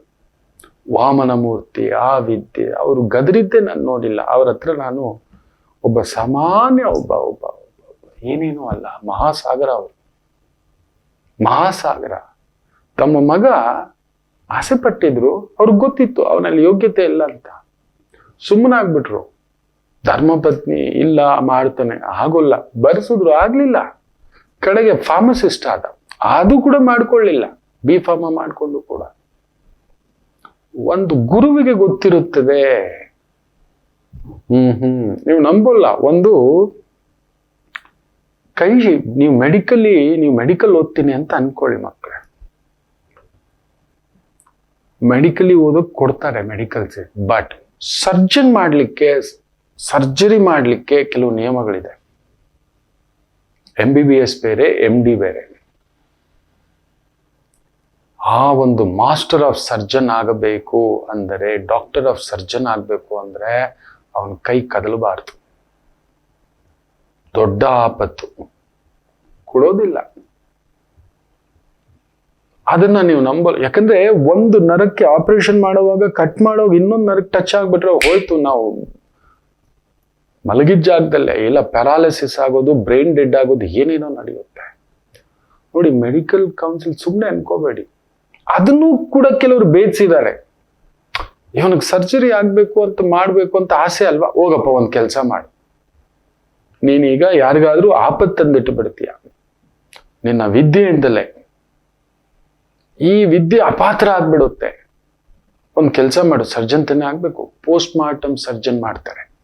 ಪೋಸ್ಟ್ ಮಾರ್ಟಮ್ ಸತ್ತಿರೋ ಹೆಣಪ್ಪ ನೀನ್ ಸರ್ಜರಿ ಮಾಡೋ, ತೆಗಿ, ಸ್ಟಡಿ ಮಾಡು ಅಂತ ನಾನು ನೋಡಿದ್ದೇನೆ ಅಂತ ಒಂದು ಸರ್ಜನ್ ಹೇಳಿದ್ದಾರೆ ನನಗೆ. ನಾನು ರಿಜೆಕ್ಟ್ ಆಗ್ಬಿಟ್ಟೆ. ಕಾರಣ ಏನಂದ್ರೆ, ಬಿಕಾಸ್ ಆಫ್ ದಿಸ್. ನನ್ನ ಕೈ ನಡುಗೋದು, ಆ ಫೋಕಸ್ ಸ್ವೆಟಿಂಗ್ ಆಗ್ಬಿಡೋದು, ಗಾಬರಿ ಆಗೋದು. But my professor advised me to become a specialist in surgery. Post mortem surgery specialist ಆಗ್ತಾರೆ. ಸತ್ತ ಹೆಣಕ್ಕೆ ಏನಾಗುತ್ತೆ, ಸೊ ಆ ನರಗಳ ಬಗ್ಗೆ ಏನ್ ಡ್ಯಾಮೇಜ್ ಆಗಿದೆ, ಯಾವ್ದ್ರಿಂದ ಆಗಿದೆ, ಯಾವ ತರ ಆಗಿದೆ ಅನ್ನತಕ್ಕಂಥದ್ದು. ಅದಕ್ಕೆ ಹೇಳ್ತಿರ್ತಾನೆ, ನಿಮ್ಮ ಮಕ್ಕಳ ಆ ಒಂದು ಅರ್ಹತೆಗೆ ತಕ್ಕಂಥ ವಿದ್ಯೆ ಅದನ್ನ ತಗೊಳ್ಳೋಂಥದ್ದು ಮಾಡಿ. ಅವನಲ್ಲಿ ಅರ್ಹತೆನೇ ಇಲ್ಲ, ತಗೊಂಡೋಗಿ ಮೆಡಿಕಲ್ ಮಾಡಿಸ್ಬಿಡೋಣ, ಇಂಜಿನಿಯರಿಂಗ್ ಮಾಡಿಸ್ಬಿಡೋಣ. ಅದಾದ್ಮೇಲೆ ಅವನ ಅರ್ಧದಲ್ಲಿ ಬಂದ್ಬಿಟ್ಟು, ಒಬ್ಬ ಮಗ ಇಂಜಿನಿಯರಿಂಗ್ ಮಾಡಿದಾನೆ, ಕರ್ಕೊಂಡು ಬಂದಿದ್ದಾರೆ ತಂದೆ, ಅವನು ಹೊರಗಡೆನೆ ಹೋಗಲ್ಲ ಅಂತಾನೆ. ಕಣ್ಣೀರು ತಂದೆ. ಹೋಗ್ಲಿ, ನಮ್ ಗುರುಗಳು ಗೊತ್ತಿರತಕ್ಕಂಥವ್ರು, ಅವ್ರ ಹತ್ರ ಒಂದು ಪುಟ್ಟ ಕೆಲಸ ಇದೆ ನೋಡಪ್ಪ, ಒಂದು ವ್ಯವಸ್ಥೆ ಮಾಡ್ತೀನಿ, ನಿನಗೆ ನಿಜವಾಗ್ಲೂ ಅಂತ ಆಕಾಂಕ್ಷೆ ಇದ್ರೆ ನಾಳೆನೆ ಬಾ. ಬರ್ಲಿಲ್ಲ. ನನಗ್ ಗೊತ್ತು, ಬರುವುದಿಲ್ಲ, ನನಗ್ ಗೊತ್ತು. ಯೋಚನೆ ಮಾಡೋಕ್ಕೂ ಸಮಯ ಕೊಡ್ಲಿಲ್ಲ. ಅರ್ಹತೆ ನೋಡಿ, ನಮ್ಮ ಮಹಾಭಾರತ ಹೇಳುತ್ತೆ, ಅಶ್ವತ್ಥಾಮನಿಗೆ ಕೊಟ್ಟ ವಿದ್ಯೆ ಎಂತ ಅನಾಹುತ, ಉತ್ತರೆಯ ಗರ್ಭಕ್ಕೆ ಇಟ್ಟು ಬಿಟ್ಟ. ಪರೀಕ್ಷಿತ್ ಮಹಾರಾಜವು ಬದುಕಿದ್ದೇ ಹೆಚ್ಚು, ಅದಕ್ಕೆ ಅವನಿಗೆ ಪರೀಕ್ಷಿತು ಅಂತ ಹೆಸರು. ಗರ್ಭಕ್ಕೆ ಬಿಟ್ಟಿದ್ದ ಆತ. ಒಂದು ಗರ್ಭಿಣಿಯನ್ನ ಯಾವ ತರ, ಅಯ್ಯೋ, ನನ್ನ ಸಂಸ್ಥೆಯಲ್ಲಿ ಇವತ್ತು ಗರ್ಭಿಣಿ ಸ್ತ್ರೀಯರನ್ನ ಒಳಗಡೆ ಬೇಡ್ರಮ್ಮ, ಕೇಳಬಾರ್ದು ಜಾತಕ. ಯಾರ್ಯಾರು ಜಾತಕ ಕೇಳಬಾರ್ದು ಅನ್ನೋದ್ರಲ್ಲಿ ಮೊದಲನೇ ಸ್ಥಾನ ಗರ್ಭಿಣಿ ಸ್ತ್ರೀಯರು. ಅಮ್ಮಂದ್ರು ಅವರು ದೇವತಾ ಮೂರ್ತಿ ಹೊಟ್ಟೆಲಿರುತ್ತೆ. ದೇವತೆ ಆ ಪಿಂಡ ಸಾಮಾನ್ಯ ಪಿಂಡ ಅಲ್ಲ, ಅಂಡ ಪಿಂಡ ಬ್ರಹ್ಮಾಂಡ ಆಗುತ್ತೆ ಅದು. ಹೌದು, ಅಂಡದಿಂದ ಪಿಂಡ, ಪಿಂಡದಿಂದ ಬ್ರಹ್ಮಾಂಡ. ಆ ಬ್ರಹ್ಮಾಂಡ ಆಗೋ ಮಗು ಗರ್ಭದಲ್ಲಿರುವಾಗಲೇ ಕದಲ್ಸ್ಬಿಟ್ರೆ, ಗಾಬರಿ ಪಡಿಸ್ಬಿಟ್ರೆ ಎಷ್ಟೋ ವಿಚಾರಗಳಿರುತ್ತೆ. ಬೇಡ್ರಮ್ಮ, ಬರಬೇಡಿ ಅಂತ ಹೇಳ್ತಿರ್ತಾನೆ. ಹೌದು, ಈ ವಿದ್ಯೆ ಅಪಾತ್ರ ಆಗಬಾರ್ದು, ಅಲ್ಲೊಂದು ಗಾಬರಿ ಹುಟ್ಟಿಸುವಂತದ್ದಾಗ್ಬಾರ್ದು. ನಿಮ್ ಪಾದಕ್ಕೆ ನಮಸ್ಕಾರ ಹಾಕ್ತೇನೆ, ಹೋಗಿ ಆರಾಮ್ಸೆ ಕುತ್ಕೊಳ್ಳಿ, ದೈವ ಕೊಟ್ಟಾಗ ದಾರಿ ಆಗುತ್ತೆ. ಮೊದಲು ಭೂಮಿಗೆ ಆ ಮಹಾ ಪರಮಾತ್ಮನನ್ನ ಇಳಿಸಿ ಅಂತ ಹೇಳಿ ಕಳಿಸ್ತಿರ್ತಾನೆ. ಇನ್ನು ನೋಡಿ, ಮಹಾಭಾರತ ಎಷ್ಟು ಅದ್ಭುತವಾಗಿ ಹೇಳುತ್ತೆ. ಎಷ್ಟೇ ಜ್ಞಾನಿ, ಶೂರ, ದಯಾಳುವಾಗಿದ್ದರೂ ಅನೀತಿವಂತರ ಮುಂದೆ ಮಾಡುವ ಪ್ರತಿಜ್ಞೆಗೆ ಬದ್ಧನಾಗಿ ಸಂಪೂರ್ಣ ಅಸಹಾಯಕ ಸ್ಥಿತಿಗೆ ಶರಣಾಗಿ ಇಡೀ ಬದುಕು ವ್ಯರ್ಥ ಮಾಡ್ಕೋಬೇಡಿ ಅಂತ ಹೇಳುತ್ತೆ. ಭೀಷ್ಮ ಪ್ರತಿಜ್ಞೆ, ನಾನು ಈ ಕುರು ಸಾಮ್ರಾಜ್ಯಕ್ಕೆ ನಾನು ಸೇವಕನಾಗಿ ನಿಲ್ತೇನೆ. ನಾನು ಸಾಯುವವರೆಗೂ ಇದು ನನ್ನ ಪ್ರತಿಜ್ಞೆ.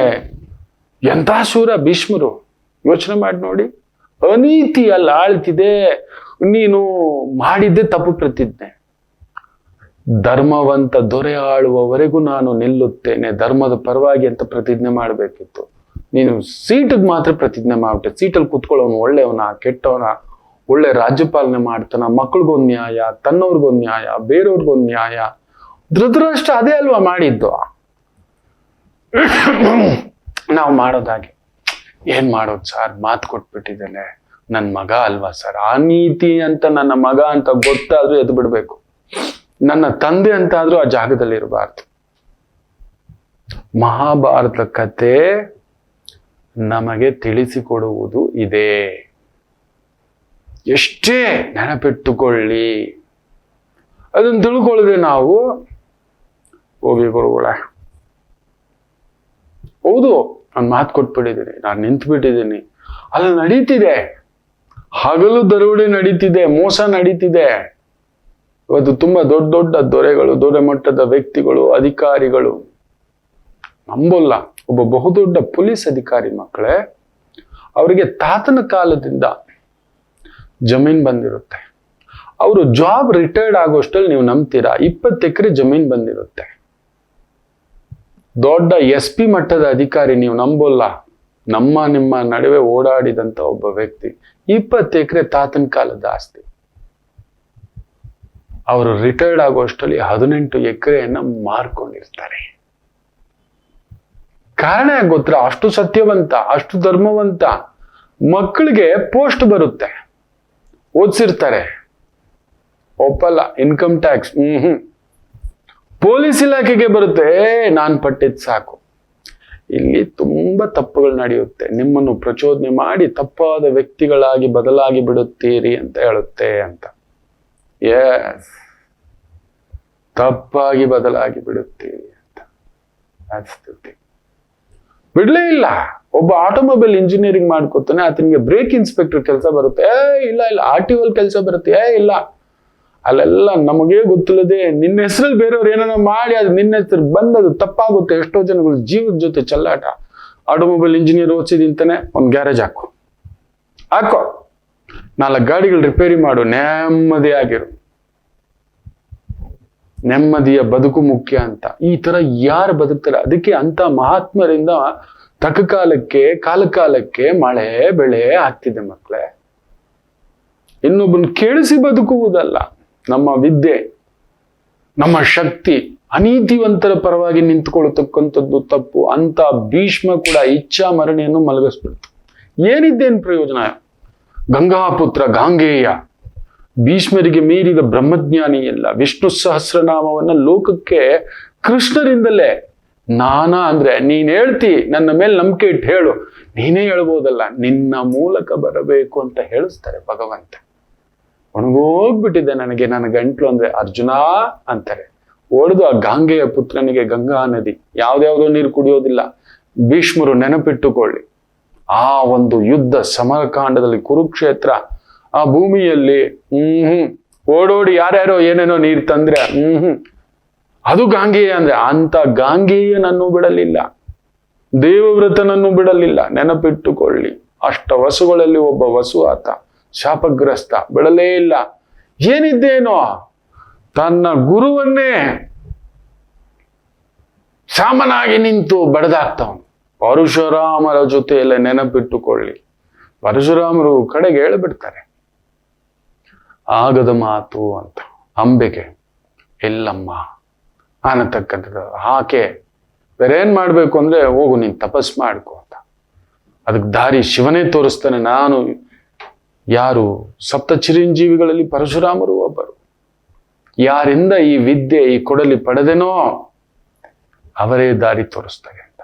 ಆಕೆ ಕಡೆಗೆ ಶಿವನನ್ನ ಮೆಚ್ಚಿಸಿ ತಪಸ್ ಮಾಡಿ, ನಾನು ಭೀಷ್ಮರನ್ನ ಸಾಯಿಸ್ಬೇಕು ಅಂದಾಗ, ಈ ಜನ್ಮದಲ್ಲಿ ಸಾಧ್ಯವಿಲ್ಲ, ಇನ್ನೊಂದು ಜನ್ಮವಿದೆ ಅಂತ ಹೇಳಿ ವರ ಕೊಡ್ತಾರೆ. ಆ ವರವೇ ಶಿಖಂಡಿ ಸ್ವರೂಪ, ನೆನಪಿಟ್ಟುಕೊಳ್ಳಿ. ಸೊ ಪ್ರಕೃತಿಯ ಒಂದು ವಿಸ್ಮಯ ಶಕ್ತಿ ಹೇಗಿದೆ ಅನ್ನೋದು ನಿಮಗೆ ಗೊತ್ತಿಲ್ಲ ಮಕ್ಕಳೇ. ನೀವು ಎಷ್ಟೇ ಜ್ಞಾನಿ ಇರಿ, ಶೂರ ಇರಿ, ರಾಂಗ್ ಪೀಪಲ್ ಜೊತೆಲಿ ನಿಂತ್ಕೋಬೇಡಿ. ಅವ್ರಿಗೆ ಸಪೋರ್ಟ್ ಮಾಡ್ತಾ ನಿಂತ್ಕೋಬೇಡಿ. ಇವತ್ತು ಅದೇ ಆಗ್ತಿರೋದು. ಮಹಾಭಾರತ ನಮಗೆ ಕಲಿಸಿರ್ತಕ್ಕಂಥ ಬಹುದೊಡ್ಡ ನೀತಿಗಳಲ್ಲೊಂದು. ಇನ್ನೊಂದು ಹೇಳುತ್ತೆ ಅದ್ಭುತವಾಗಿ, ನಿಮ್ಮ ಸಂಪತ್ತು, ಶಕ್ತಿ, ಅಧಿಕಾರ ಮತ್ತು ಅಧಿಕಾರದ ದುರುಪಯೋಗ, ದುಷ್ಟರೊಂದಿಗೆ ಸಹವಾಸ ಅಂತಿಮವಾಗಿ ಎಲ್ಲರನ್ನೂ ಆಪೋಷಣ ನಿಮ್ಮನ್ನು ಸ್ವಯಂ ನಾಶಕ್ಕೆ ಕರ್ಕೊಂಡು ಹೋಗುತ್ತೆ. ಇನ್ಯಾರು ಅಲ್ಲ, ದುರ್ಯೋಧನ. ಏನಿದ್ದೇನು ಪ್ರಯೋಜನ? ಅಷ್ಟು ಅಧಿಕಾರ ಇದ್ದು ದುರುಪಯೋಗವಾ? ದುರುಪಯೋಗ ನೋಡಿ. ಮಹಾಭಾರತ ಏನಕ್ಕೆ ತಿಳ್ಕೋಬೇಕು ಅಂತ ನಾವು ಹೇಳ್ತೇವೆ, ಓದ್ಕೋಬೇಕು. ಈ ತರ ಪೌರಾಣಿಕ ಕಥೆಗಳು, ಗರುಡ ಪುರಾಣ, ದೇವಿ ಪುರಾಣ, ಬ್ರಹ್ಮಾಂಡ ಪುರಾಣ, ನಾರದ ಪುರಾಣ, ಎರಡ ಎಲ್ಲಾ ಪುರಾಣಗಳಲ್ಲೂ ಒಂದು ವೈಶಿಷ್ಟ್ಯತೆ ಇದೆ. ನಮಗೆ ಜೀವನವನ್ನ ಹೇಗೆ ನಡೆಸ್ಬೇಕು, ಇಂಥವ್ರು ಹಿಂಗ್ ಬಿದ್ರಂತೆ, ಇಂಥವ್ರು ಹೀಗಿದ್ದು ಬಿದ್ರಂತೆ, ಯಾರನ್ನು ಬಿಡಲ್ಲ. ಅದು ದುರ್ಯೋಧನ ನೋಡಿ. ಕೆಲವರಿಗೆ ಭಗವಂತ ಹುಟ್ಟುತ್ತಲೇ ಅಂಥದ್ದೊಂದು ಶಕ್ತಿ, ಧೈರ್ಯ, ಅಧಿಕಾರ, ದುಡ್ಡು, ಶ್ರೀಮಂತಿಕೆ ಎಲ್ಲ ಕೊಟ್ಟಿರ್ತಾನೆ. ಆಪೋಷಣ ಎಸ್. ಕಡೆಗೆ ತಾನು ಹೋಗೋದಲ್ಲದೆ ಇಡೀ ಕುರು ವಂಶವನ್ನೇ ಎಳ್ಕೊಂಡು ಹೋಗ್ಬಿಟ್ಟ. ತನ್ನ ಜೊತೆಲಿ ಒಡ ಹುಟ್ಟಿದವನ್ನೆಲ್ಲ ಎಳ್ಕೊಂಡು ಹೋಗ್ಬಿಟ್ಟ. ಗುರುಗಳನ್ನ, ಭೀಷ್ಮ ಪಿತಾಮಹರನ್ನ, ಯಾರನ್ನು, ತನ್ನ ಆತ್ಮಬಂಧು ಕರ್ಣನನ್ನು ಸಮೇತ. ಕಾರಣ ಹೇಳಿ, ವಿಪರೀತ ಅಧಿಕಾರದ ಲಾಲಸೆ. ಹೇಗಾದ್ರೂ ಸರಿ ಅಧಿಕಾರದ ದುರುಪಯೋಗ. ಅವನದಲ್ಲವೇ ಅಲ್ಲ ಅದು ಪಾಂಡು ಮಹಾರಾಜ ಹಾಕಿರೋ ಭಿಕ್ಷೆ, ಅವ್ರ ಅಪ್ಪನಿಗೇನೆ. ವಿದುರ ಹಾಕಿರೋ ಭಿಕ್ಷೆ ಅದು. ಅವರಪ್ಪ ಹುಟ್ಟು, ಅದು ಅಧಿಕಾರ ಇಲ್ಲ ಅಲ್ಲಿ. ನೀನ್ ತಗೋಬಲ್ಲೆ? ಬಂದಿದೆ ಅಲ್ವಾ ಹಂಚ್ಕೊಂಡು. ನೋಡಿ, ಅಧಿಕಾರ ನಂದೇ, ನಾನೇ ಆಗ್ಬೇಕು, ನಾನೇ ದೊರೆ ಆಗ್ಬೇಕು, ನಾನ್ ತಂದಿದ್ದು, ನನ್ನಿಂದ ನಡೆದಿತ್ತು. ಎಲ್ಲ ಆಗುತ್ತೆ? ಇಡೀ ಅಡಗನ್ನೇ ಮುಳುಗಾಗುತ್ತೆ. ಹೌದು, ದುರ್ಯೋಧನ ಮಾಡಿಕೊಂಡಂತ ಎಡವಟ್ಟು. ನಮ್ಮ ಸುತ್ತಮುತ್ತಲು ಇಂಥವ್ರು ತುಂಬಾ ಜನ ಇದ್ದಾರೆ ನೋಡಿ. ಅಧಿಕಾರ ಕಡೆಗೆ ತಾವು, ತಮ್ಮದೇ, ತಮ್ಮ ಕುಟುಂಬ ಎಲ್ಲ ಸರ್ವನಾಶ ಮಾಡಿಟ್ಕೊಂಡು ಗೋವಿಂದ ಆಗಿರೋದು ನೋಡಿದ್ದಾರೆ. ಇನ್ನೊಂದು ಮಾತು ಹೇಳ್ತಾರೆ, ಮನಸ್ಸಿನ ಅಂಧ ವ್ಯಕ್ತಿಯಲ್ಲಿ ಸಂಪತ್ತು, ಮನಸ್ಸಿನ ಅಂಧ ವ್ಯಕ್ತಿಯ ಕೈಯಲ್ಲಿ ಸಂಪತ್ತು, ಅಧಿಕಾರ, ಅಜ್ಞಾನ, ಮದ್ಯ, ಮೋಹ, ಕಾಮ ಸರ್ವನಾಶಕ್ಕೆ ಕಾರಣ ಅದು ಧೃತರಾಷ್ಟ್ರನೇ. ಮನಸ್ಸಿನ ಅಂಧ ಅವನು. ಬಂಗಾರದಂತ ಗಾಂಧಾರಿ ಇದ್ರು ಕೂಡ 100 ಮಕ್ಕಳನ್ನ ಎತ್ತುಕೊಟ್ಟಂತ ತಾಯಿ. ಮಕ್ಕಳೇ 100 ಮಕ್ಕಳು.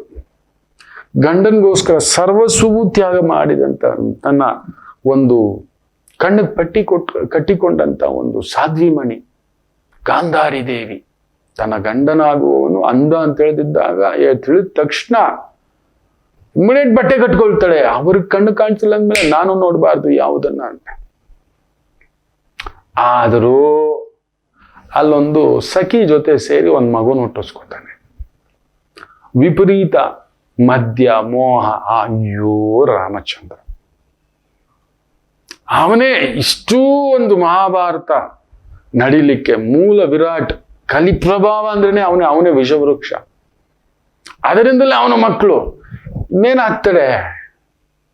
ಇನ್ನೇನಾಗ್ತಾರೆ? ಪಾಪಾತ್ಮರ ಹೊಟ್ಟೆಯಲ್ಲಿ ಪಾಪಾತ್ಮರೇ ಹುಟ್ಟೋದು. ಪುಣ್ಯಾತ್ಮರು ಎಲ್ಲುಡ್ತಾರೆ ಮಕ್ಕಳೇ? ಆ ಪಾಪಿ ಚಿಂತನೆ ನೋಡಿ ಧೃತರಾಷ್ಟ್ರನನ್ನ ತೋರಿಸ್ಕೊಡುತ್ತೆ. ಮನಸ್ಸಿಗೆ ಅವನು ಕಣ್ಪಟ್ಟಿ ಕಟ್ಕೊಂಡಿದ್ದ. ದೇವರು ಕಣ್ಣು ತೆಗೆದಿರ್ಲಿಲ್ಲ, ಅವನ ಮನಸ್ಸಿನ ಕಣ್ಣನ್ನು ತೆಗೆದುಬಿಟ್ಟಿದ್ರು. ಅವನು ಯಾವುದು ಕೇಳ್ತಿರ್ಲಿಲ್ಲ, ಕೇಳಿದಾಗ ನಟಿಸ್ತಿದ್ದ. ಅವನು ಮಾಡ್ತಿದ್ದದ್ದೇ ಒಂದು ಅಜ್ಞಾನಂ. ಅಂತವನ ಕೈಯಲ್ಲಿ ಸಂಪತ್ತು, ಅಜ್ಞಾನಿಯ ಕೈಯಲ್ಲಿ ಸಂಪತ್ತು, ಅಧಿಕಾರ ಇದ್ರೆ ಏನು ಮಾಡ್ಕೋತಾನೆ, ಅದರಿಂದ ಏನ್ ನಡೆಯುತ್ತೆ ಅನ್ನೋದನ್ನ ಮಹಾಭಾರತದ ನೀತಿಕತೆ ತೋರಿಸಿದೆ. ಇದಷ್ಟೇ ಅಲ್ಲ, ಒಬ್ಬ ವ್ಯಕ್ತಿಗೆ ಜ್ಞಾನ, ಭಕ್ತಿ, ಬುದ್ಧಿವಂತಿಕೆ ಇದ್ದರೆ, ಜ್ಞಾನ, ಭಕ್ತಿ, ಬುದ್ಧಿವಂತಿಕೆ ಇದ್ದರೆ ಖಂಡಿತ ಅದರ ಜೊತೆಲಿ ಸಂಯಮ, ತಾಳ್ಮೆ. ಅವನು ಎಲ್ಲಿದ್ರು ಯಾವಾಗಿದ್ರು ಗೆದ್ದೇ ಗೆಲ್ತಾನೆ ಅನ್ನೋದಕ್ಕೆ ಅರ್ಜುನನಿಗೆ ಮೀರಿದ ಶಕ್ತಿಶಾಲಿ ಇಲ್ಲ. ಪಾಶುಪತ ಅಸ್ತ್ರವನ್ನ ಪಡೆದವನು. ನೆನ್ಪಿಟ್ಕೊಳ್ಳಿ, ಆತ ಬಿಡ್ಲೇ ಇಲ್ಲ ಪಾಶುಪತ ಅಸ್ತ್ರ. ಯುದ್ಧದಲ್ಲೂ ಬ್ರಹ್ಮಾಸ್ತ್ರಗಳು, ನಾರಾಯಣ ಅಸ್ತ್ರಗಳು ಇದೆಲ್ಲ ಬಿಡ್ಲೇ ಇಲ್ಲ. ಸಾಮಾನ್ಯ ಅಸ್ತ್ರಗಳ ಜೊತೆ ಯುದ್ಧ ಮಾಡ್ತಾನೆ. ಎಸ್, ಆಗ್ನೇಯ ಅಸ್ತ್ರ ಬಿಟ್ರೆ ವಾರುಣ ಅಸ್ತ್ರ ಬಿಡ್ತಾನೆ, ವಾರುಣ ಅಸ್ತ್ರ ಬಿಟ್ರೆ ಆಗ್ನೇಯ ಅಸ್ತ್ರ ಬಿಡ್ತಾನೆ. ಈ ತರ ಅದಕ್ಕೆ ಸಮನಾದದ್ನದ್ದು. ತನಗೆ ಇಷ್ಟು ಶಕ್ತಿ ಕೊಟ್ಟಿದ್ದಾರೆ, ಬಿಟ್ಟು ಬಿಡು. ಇಲ್ಲ, ಅಣ್ಣ ಸೋತು ಅಲ್ಲಿ ಹೇಗ್ ಕೂತಿರ್ತಾನೆ ಗೊತ್ತರ ಅರ್ಜುನ, ಅದೇ ರೀತಿ ಭೀಮ, ಇವರಿಬ್ಬರನ್ನ ನೋಡಿ ಅವರಲ್ಲಿ ಆ ತಾಳ್ಮೆ ಹೆಚ್ಚು, ಅಣ್ಣನ ಮೇಲೆ ಭಕ್ತಿ ಹೆಚ್ಚು, ನಂಬಿಕೆ ಹೆಚ್ಚು. ನಮ್ಮ ಅಣ್ಣ ಮಾಡಿದ್ ಸರಿ, ಏನೋ ಆಯ್ತು ಸರಿ, ಅಲ್ಲೊಂದು ನ್ಯಾಯ ಇರುತ್ತೆ, ರಾಜ್ಯ ಕಳ್ಕೊಂಡಿದ್ದೀವಿ ಬಿಡು, ನಮ್ಮ ಅಣ್ಣ ನಮ್ಮ ಜೊತೆಲಿದ್ದಾನೆ, ನಮ್ಮ ಅಣ್ಣ ನಮ್ಮ ಜೊತೆಲಿದ್ದಾನೆ. ಆ ಸಂಯಮ. ದ್ರೌಪದಿ ದೇವಿಯು ತಲೆ ಕೆಟ್ಟಿದ್ರೆ ಅವತ್ತೇ ವಾಳ್ದಾಕ್ರಿ ಅಂತ ಹೇಳ್ಬಿಟ್ಟಿದ್ದಂಗೆ ಅಷ್ಟೇ. ಆವತ್ತೇ 12 ವರ್ಷದ ವನವಾಸ ಇಲ್ಲ, 1 ವರ್ಷದ ಅಜ್ಞಾತವಾಸ ಇಲ್ಲ. ಎದ್ದು ಬಿಟ್ಟಿದ್ರೆ ಭೀಮ ಅವತ್ತಿಗೆ, ಅರ್ಜುನ ಎದ್ದು ಬಿಟ್ಟು, ಇದಲ್ವೇ ಎಲ್ಲ ನಮ್ಮ ಅಣ್ಣ ಸೋತಿದ್ದು, ನಮಗೂ ಇದಕ್ಕೆ ಸಂಬಂಧನ ನಾಡಿರೋ ಅಂದ್ಬಿಟ್ಟಿದ್ದಾನೆ. ಅಲ್ಲೇ ಭೂಸ್ಥಾಪಿತ. ಆ ಭಕ್ತಿ, ಅಣ್ಣನ ಮೇಲೆ ಭಕ್ತಿ, ಕೃಷ್ಣರ ಮೇಲೆ ಭಕ್ತಿ, ಧರ್ಮದ ಮೇಲೆ ಭಕ್ತಿ, ನ್ಯಾಯದ ಮೇಲೆ ಭಕ್ತಿ. ಅವ್ರಿಗಿಲ್ಲದ ಶಕ್ತಿಯ ಮಕ್ಕಳೇ, ಅವ್ರಿಗಿಲ್ಲದ ಬಲವ ಮಕ್ಕಳೇ ಅಲ್ಲ. ಭಕ್ತಿ, ಪ್ರೀತಿ, ಧರ್ಮದ ಮೇಲೆ ನಂಬಿಕೆ ದಾಟಲಿಲ್ಲ. ಅದಕ್ಕೆ ಅದು ಎಷ್ಟೇ ಕಷ್ಟ ಕೊಟ್ಟರು ಕಟ್ಟ ಕಡೆಯದಾಗಿ ಗೆದ್ದಿದ್ದು ಭೀಮಾರ್ಜುನರೇ. ಅದಕ್ಕೆ ಅವರ ಜೊತೆಯಲ್ಲಿ ಆ ಪರಮಾತ್ಮನೇ ನಿಂತಿತ್ತು. ಪರಮಾತ್ಮನೇ ನಿಂತಿದ್ದು. ಹೆಜ್ಜೆ ಹೆಜ್ಜೆಗೂ ಅವರಿಗೇ ಗೊತ್ತಿಲ್ಲದೆ ಯಾರ್ಯಾರ ಮೂಲಕವೂ ಹೇಗೆಗೂ ಒಂದು ಕಾಪಾಡುವಿಕೆ ನಡೆಯುತ್ತೆ. ಯಾಕಂದ್ರೆ ನಿಮಗೆ ಆ ಒಂದು ಧರ್ಮದ ದಾರಿಲಿ ಆ ಒಂದು ನಂಬಿಕೆ, ಪ್ರೀತಿ, ಆ ಒಳ್ಳೆಯದ್ರು ಇಟ್ಕೊಂಡ್ರೆ ಗೆಲ್ತೀರಿ ಮಕ್ಕಳೇ. ಅದನ್ನ ಮಹಾಭಾರತ ತೋರಿಸ್ಕೊಟ್ಟಿದೆ. ಇನ್ನೊಂದು ವಿಶೇಷ ಗೊತ್ತಾ, ಯಾವಾಗಲೂ ಕುಟಿಲತ್ವ. ಯಾವಾಗಲೂ ಮನಸ್ಸಲ್ಲಿ ಇನ್ನೊಬ್ಬನ್ ಕೆಡಿಸೋದು, ಹೆಂಗಾದ್ರೂ ಸರಿ ಕೆಡಿಸ್ಬೇಕು, ಹಾಳು ಮಾಡಬೇಕು, ಧ್ವಂಸ ಮಾಡಬೇಕು, ದೋಚ್ಕೋಬೇಕು ಅನ್ನುವಂಥ ವ್ಯಕ್ತಿ 100% ಹೇಳ್ತಾನೆ, ಎಷ್ಟೇ ಮೋಸಗಳನ್ನ ಸೃಷ್ಟಿಸಿದರು, ಎಷ್ಟೇ ಮೋಸದ ದಾರಿಯಲ್ಲಿ ಹೋದ್ರು, ಏನೇ ಮಾಡಿದ್ರು ಕಟ್ಟ ಕಡೆಯದಾಗ ಮಣ್ಣಾಗೋದು ನಿಶ್ಚಿತ. ನಥಿಂಗ್ ಬಟ್ ಶಕುನಿ ತರ ಅವನು ಎಷ್ಟು ಮೋಸಗಳನ್ನ ಹೇಳ್ಕೊಡ್ತಾನೆ ದುರ್ಯೋಧನ. ಹೆಂಗ್ ಮಾಡು, ಹಂಗ್ ಮಾಡು, ಅದು ಮಾಡು, ಇದು ಮಾಡು. ಯೋಚನೆ ಮಾಡಿ ನೋಡಿ ಮಕ್ಕಳ. ಕಡೆದಾಗ ಎಲ್ಲಿದ್ದ, ಬದುಕದ್ನ. ಅವನ ಮೋಸ ಗೆಲ್ತಾ. ನಾವು ಸುತ್ತಮುತ್ತಲು ತುಂಬಾ ಜನರನ್ನ ನೋಡ್ತಿರ್ತೇವೆ, ಗುರುಗಳೇ ಅವ್ರು ಮೋಸ ಮಾಡ್ಬಿಟ್ರು, ಗುರುಗಳೇ ಹೆಂಗ್ ಮಾಡ್ಬಿಟ್ರು. ಸುಮ್ಮನಿರಿ ಮಕ್ಕಳೇ, ನಿಮಗ್ ಭಗವಂತನ ಮೇಲೆ ನಂಬಿಕೆ ಇದೆ ಅಲ್ವಾ? ಮಹಾಭಾರತನೇ ತೋರಿಸ್ಕೊಟ್ಟಿದೆ. ಅಂತ ಶಕುನಿಗೆ ಮೀರಿದ ತಂತ್ರ ಮಾಡೋನು ನನ್ನ ಭಗವಂತ ಕೃಷ್ಣ. ಹೌದು, ಏಟಿಗೆ ಏಟು, ತಂತ್ರಕ್ಕೆ ಪ್ರತಿತಂತ್ರ ಭಗವಾನ್ ಕೃಷ್ಣ. ಹೌದಲ್ವಾ ಮಕ್ಕಳೇ? ಯೋಚನೆ ಮಾಡಿ ನೋಡಿ. ಕಡೆಗೂ ಶಕುನಿ ಗೆದ್ದನ. ಮೋಸದ ದಾರಿ, ಸದಾ ಮೋಸ. ನಮ್ ಸುತ್ತಮುತ್ತಲು ಕೆಲವರು ಇರ್ತಾರೆ, ಅವನು ಮೋಸಗಾರನೇ. ನೆನ್ಪಿಟ್ಕೊಳ್ಳಿ, ಬದುಕಲ್ಲ, ಬದುಕು ನಡೆಯೋಲ್ಲ, ನಡು ದಾರಿಯಲ್ಲಿ ಬಂದು ನಿಲ್ಲಿಸುತ್ತದೆ. ಇನ್ನೊಬ್ರಿಗೆ ಮೋಸ ಮಾಡಿ ಬದುಕಿತ್ತು, ದುಡ್ಡು ಕಿತ್ತು, ಅಧಿಕಾರ ಕಿತ್ತು ಎಷ್ಟು ದಿನ ಬದುಕ್ತೀರಿ? ಖಂಡಿತ ಇಲ್ಲ, ಮಣ್ಣೆ. ಶಕುನಿಯೇ ಅದಕ್ಕೆ ಸಾಕ್ಷಿ. ಇನ್ನೂ ಒಂದು ನೀವು ನೋಡಿ, ಕಟ್ಟುಗಡೆದಾಗ ಹೇಳ್ತಾನೆ, ನೀವು ನೀತಿ, ಧರ್ಮ ಮತ್ತು ಕರ್ಮ ಯಶಸ್ವಿಯಾಗಿ ಅನುಸರಿಸಿದರೆ ಪ್ರಪಂಚದ ಯಾವ ಶಕ್ತಿಯೂ ನಿಮ್ಮನ್ನು ಸೋಲಿಸಲು ಸಾಧ್ಯವಿಲ್ಲ. Nothing but Yudhishthira, Dharmaraya. ಯುಧಿಷ್ಠಿರ ನೆನಪಿಟ್ಟುಕೊಳ್ಳಿ. ಯುದ್ಧ ತಂತ್ರವನ್ನು ಬಲ್ಲಂತವ. ಸುಮ್ಮನೆ ಅಲ್ಲ ಯುಧಿಷ್ಠಿರನನ್ನ, ಅವನ ರಾಜತಂತ್ರಗಳು ತುಂಬಾ ಇತ್ತು. ಅವನು ವನವಾಸಕ್ಕೆ ಹೋದಾಗಲೂ ಕೂಡ, ಅಜ್ಞಾತವಾಸಕ್ಕೆ ನೆನಪಿಟ್ಕೊಳ್ಳಿ, ಅವನು ಹೋಗಿದ್ದು ವಿರಾಟ ರಾಜನ ಸಾಮ್ರಾಜ್ಯಕ್ಕಲ್ಲ. ಇವತ್ತೆಲ್ಲ ನಾಳೆ ನಾವು ಮುಗಿಸ್ಕೊಂಡು ಬರ್ತೀವಿ ನಂಬಿಕೆ ಇತ್ತು. ಯಾಕಂದ್ರೆ ತನ್ನ ಧರ್ಮ ತನ್ನನ್ನು ಕಾಪಾಡುತ್ತೆ, ತನ್ನ ನೀತಿ ಕಾಪಾಡುತ್ತೆ. ಆಮೇಲೆ ಅವತ್ತನ ಕಾಲಕ್ಕೆ ವಿರಾಟ ರಾಜನ ಬಳಿ ಬಹುದೊಡ್ಡ ಸೈನ್ಯ ಆಯ್ತು. ಇದು ಆದಾಗ ಅವರನ್ನ ನನ್ನ ಕಡೆ, ಸುಮ್ಮನೆ ಅಲ್ಲ, ರಾಜತಂತ್ರದಲ್ಲಿ ಯುಧಿಷ್ಠಿರ ಸಾಮಾನ್ಯನ ತಂತ್ರಗಾರಿಕೆ, ನ್ಯಾಯಬದ್ಧ ತಂತ್ರಗಾರಿಕೆ, ಧರ್ಮಬದ್ಧ ತಂತ್ರಗಾರಿಕೆ, ಯುದ್ಧ ತಂತ್ರಗಾರಿಕೆ, ಆ ಧರ್ಮ, ನ್ಯಾಯ, ನೀತಿ, ಕರ್ಮ, ಒಳ್ಳೆ ಕರ್ಮ, ಯಾವಾಗ್ಲೂ ಒಳ್ಳೆದೇ ಬಯಸೋನಾತ. ಅಪರೂಪ. ನೆನಪಿಟ್ಟುಕೊಳ್ಳಿ, ರಾಮಾವತಾರದಲ್ಲಿ, ಆ ತ್ರೇತಾಯುಗದಲ್ಲಿ ವಿಶೇಷವಾಗಿ ಶಿಬಿ ಚಕ್ರವರ್ತಿಯ ಒಂದು ಕತೆ ನಡೆಯುತ್ತೆ, ಒಂದು ಪಾರಿವಾಳಕ್ಕೋಸ್ಕರ. ಅದೇ ಅಲ್ಲೊಂದು ಧರ್ಮಕ್ಕೆ ನಿಲ್ತಾನೆ ಶಿಬಿ ಚಕ್ರವರ್ತಿ. ಅದೇ ರೀತಿ ಧರ್ಮರಾಯರು, ನೀವು ನಂಬೋಲ್ಲ, ಒಂದು ನಾಯಿಯಿಂದ ಭಾಗವತ ಆರಂಭ, ಒಂದು ನಾಯಿಯಿಂದ ಭಾಗವತ ಅಂತ್ಯ. ಒಂದು ಮಹಾಭಾರತ ಅನ್ನೋದು ನಾಯಿಯಿಂದ ಆರಂಭ ಆಗುತ್ತೆ, ನಾಯಿಯಿಂದ ಅಂತ್ಯ ಆಗುತ್ತೆ. ಎಷ್ಟೋ ಜನಕ್ಕೆ ಗೊತ್ತಿಲ್ಲ. ಹೌದು, ಒಂದು ನಾಯಿ ಹಿಂದ್ಗಡೆ ಬಂದ್ರೆ ಆ ನಾಯಿಗೂ ಸ್ವರ್ಗಲೋಕ ಅಂತಾನೆ ಅಂತಿಮ ಯಾತ್ರೆ. ನನ್ನ ಜೊತೆಲಿ ಯಾರು ಬರಲಿಲ್ಲ, ಅವನಪ್ಪ ಬಂದ ನನ್ನ ಜೊತೆಲಿ, ನನ್ನ ದಣಿವಿಗೆ, ನನಗೆ ಸಮಾಧಾನಕ್ಕೆ, ನನಗೆ ಎಲ್ಲೋ ಒಂದು ನಾನು ಇದ್ದೀನಿ ಅನ್ನೋದಕ್ಕೆ ನನ್ನ ಕೂತ್ಕೊಂಡಾಗ ನನ್ನ ಪಕ್ಕದಲ್ಲಿ ನಿಂತ್ಕೊಂಡ. ನನಗೆ ಒಂದು ಪ್ರಯಾಣದಲ್ಲಿ ಒಬ್ಬ ಇರಬೇಕಂತೆ, ಒಂಟಿ ಪ್ರಯಾಣ ಮಾಡಬಾರ್ದು ಅಂತಾರೆ. ಅಂಥದ್ರಲ್ಲಿ ಈ ಅಂತಿಮ ಪ್ರಯಾಣದಲ್ಲಿ ಕಡೆವರೆಗೂ ಬಂದಿದ್ದಾನೆ. ಇವನಿಗಿಲ್ಲದ್ದು ಸ್ವರ್ಗಲೋಕ ನನಗೆ ಬೇಡವೇ ಬೇಡ ಅಂತ ಹೇಳಿಬಿಡ್ತಾನೆ ಅಂತ ಧರ್ಮರಾಯ. ಅದಕ್ಕೆ ಕಟ್ಟ ಕಡೆಯದಾಗಿ ಸಶೀಲವಾಗಿ ಸ್ವರ್ಗಲೋಕ ಹೋಗಿದ್ದು ಧರ್ಮರಾಯರೇ, ಗೆದ್ದಿದ್ದು ಧರ್ಮರಾಯರೇ. 12 ವರ್ಷ ಅಷ್ಟೇ ದುರ್ಯೋಧನ ಆಳಿದ್ದು ಮಕ್ಕಳೇ. 32-33 ವರ್ಷ ನನ್ನ ಧರ್ಮರಾಯರು ಆಳಿತು. ಸತ್ಯವೇ ನಮ್ಮ ತಾಯಿ ತಂದೆ. ನ್ಯಾಯ, ನೀತಿ, ಧರ್ಮ, ಕರ್ಮ ಅಂತ ಹಿಡ್ಕೊಂಡ್ರೆ ನಮಗೆ ಲೇಟ್ ಆಗ್ಬೋದು success may be delayed but it cannot be denied ಅನ್ನೋದದೇ. ಖಂಡಿತ ಇದು ಸತ್ಯ, ಖಂಡಿತ ಸಿಗುತ್ತೆ. ಅದಕ್ಕೆ ಸಾಕ್ಷಿ ಧರ್ಮರಾಯರು. ಅದಕ್ಕೆ ಮಹಾಭಾರತ. ಅಷ್ಟು ಪೂರ್ತಿ ಕತೆ ಓದಕ್ಕಾಗಲ್ಲ ಗುರುಗಳೇ. ಈ 9 ಅಂಶಗಳನ್ನ ನೀವು ನಿತ್ಯ ಕೇಳ್ತೀರಿ. ಹೌದಲ್ವಾ? ತುಂಬಾ ಅರ್ಥಗಳು ಸಿಗುತ್ತೆ, ಮಹಾ ಅರ್ಥಗಳು ಸಿಗುತ್ತೆ, ಅನರ್ಥಗಳಲ್ಲ. ನಮ್ಮ ಪೌರಾಣಿಕದಲ್ಲಿ ಇಲ್ಲದ್ದು ಇನ್ನೆಲ್ಲೂ ಇಲ್ಲ, ಮಹಾಭಾರತದಲ್ಲಿ ಇಲ್ಲದ್ದು ಇನ್ನೆಲ್ಲೂ ಇಲ್ಲ. ಅದಕ್ಕೆ ನಿತ್ಯ ಒಂದು ಚಾಪ್ಟರ್, ಒಂದು ಅಧ್ಯಾಯ ಓದ್ಕೊಳ್ಳಿ ಅಂತ ಹೇಳ್ತಿರ್ತಾರೆ. ತಿಳ್ಕೊಳ್ಳಿ ಈ ಥರದ್ದು. ಯಾಕಂದ್ರೆ ಇಂತಿಂಥವ್ರು ಇಂತಿಂಥದ್ದು ಮಾಡ್ಕೊಂಡು ಇಂತಿಂಥದ್ದು ಅವಸಾನ ತಂದುಕೊಂಡ್ರು. ಗೆದ್ದವ್ರು ಯಾಕೆ ಗೆದ್ರು, ಸೋತವ್ರು ಯಾಕೆ ಸೋತಿದ್ರು. ನಾವು ಯಾಕೆ ಸೋಲ್ತಿದ್ದೇವೆ, ನಾವು ಸೋಲಬಾರ್ದು ಅಂದ್ರೆ ನಾವು ಹೇಗಿರ್ಬೇಕು, ಇದೆಲ್ಲವನ್ನ ನಮ್ಮ ಧರ್ಮ ಗ್ರಂಥಗಳು ಹೇಳ್ಕೊಡ್ತವೆ. ಮಾಡ್ಕೋತೀರಿ. ಇನ್ಮೇಲೆ ಆದ್ರೂ ನಮ್ಮ ಮಹಾಭಾರತದ ಮೇಲೆ ನಿಮಗೊಂದು ನಂಬಿಕೆ ಬಂದಿದೆ. ನಮ್ಮ ಧರ್ಮ ರೀ, ನಮ್ಮ ಪೌರಾಣಿಕ ಕಥೆ ರೀ ಇದು, ನಮ್ಮ ವೈದಿಕ ಶಕ್ತಿ ರೀ ಇದು, ನಮ್ಮದು ರೀ ಅಷ್ಟೇ. ಕೆಲವ್ರು ಹೇಳ್ತಾರೆ ದೇವ್ರು ಎಲ್ಲಿದ್ದಾನೆ, ಇದೆಲ್ಲ ಇಲ್ಲ. ಅದೆಲ್ಲ ಬಿಡಿ ಅವ್ರಿಗೆ, ದೇವರಿಲ್ಲ. ನೋಡಿ, ಒಬ್ಬ ರೈತ, ಆತ ದೇವರಿಲ್ಲ ಅಂತನ ಆ ಭೂತಾಯಿಯನ್ನ ನಮಸ್ಕಾರ ಮಾಡಿ ಪೂಜೆ ಮಾಡಿ ಆ ರೈತ ಬೆಳೆ ಬೆಳಿತಾನೆ. ಹೌದಲ್ವಾ? ದೇವರಿಲ್ಲ ಅನ್ನೋರು ಹಾಗಾದ್ರೆ ಆ ಬೆಳೆ ತಿನ್ಬಾರ್ದು. ಯಾಕಂದ್ರೆ ಅವ್ನು ದೇವ್ರಿಗೆ ಪೂಜೆ ಮಾಡಿರೋದಲ್ವಾ. ನೀವು ಒಂದು ಟೈಲರ್ ಅಂಗಡಿಗೆ ಹೋಗಿ, ಅವನಿಗೊಂದು ಧರ್ಮ. ಜಾಸ್ತಿ ಟೈಲರ್ಗಳು ಈ ಮರಾಠೀಸ್ ಇರ್ತಾರೆ, ಅವರೊಂದು ದೇವ್ರು ಇಟ್ಕೊಂಡಿದ್ದಾರೆ. ಛತ್ರಪತಿ ಶಿವಾಜಿ ಇನ್ನೊಂದು ಇಟ್ಕೊಂಡಿದ್ದಾರೆ, ಅಂಬಾಭವಾನಿಯನ್ನ ತುಂಬಾ ಪ್ರಾರ್ಥನೆ ಮಾಡ್ತಾರೆ. ಪ್ರಾರ್ಥನೆ ಮಾಡಿ ಆ ಟೈಲರ್ ಮೆಷಿನ್ ನಮಸ್ಕಾರ ಹಾಕಿ ದರ್ಜಿ ಬಟ್ಟೆ ಹೊಲಿಯೋದು. ಹೌದಲ್ವಾ? ಬಟ್ಟೆನೇ ಹಾಕ್ಬೇಡಿ ಹಾಗಾದ್ರೆ. ಈಗ ನಾವು ದೇವ್ರನ್ನ ನಂಬಿಟ್ಟು ಪೂಜೆ ಮಾಡ್ಬಿಡ್ತಾನಪ್ಪ ಬಟ್ಟೆ ಹೊಲ್ದಿರೋದು. ಯಾಕಪ್ಪ ಅವರು ಹೊಲ್ದಿರೋ ಬಟ್ಟೆ ಹಾಕ್ತೀವಿ, ಬಟ್ಟೆ ಹಾಕ್ಬೇಡಿ. ರೈತ ಬೆಳೆದಿರೋ ಬೆಳೆ ತಿನ್ಬೇಡಿ.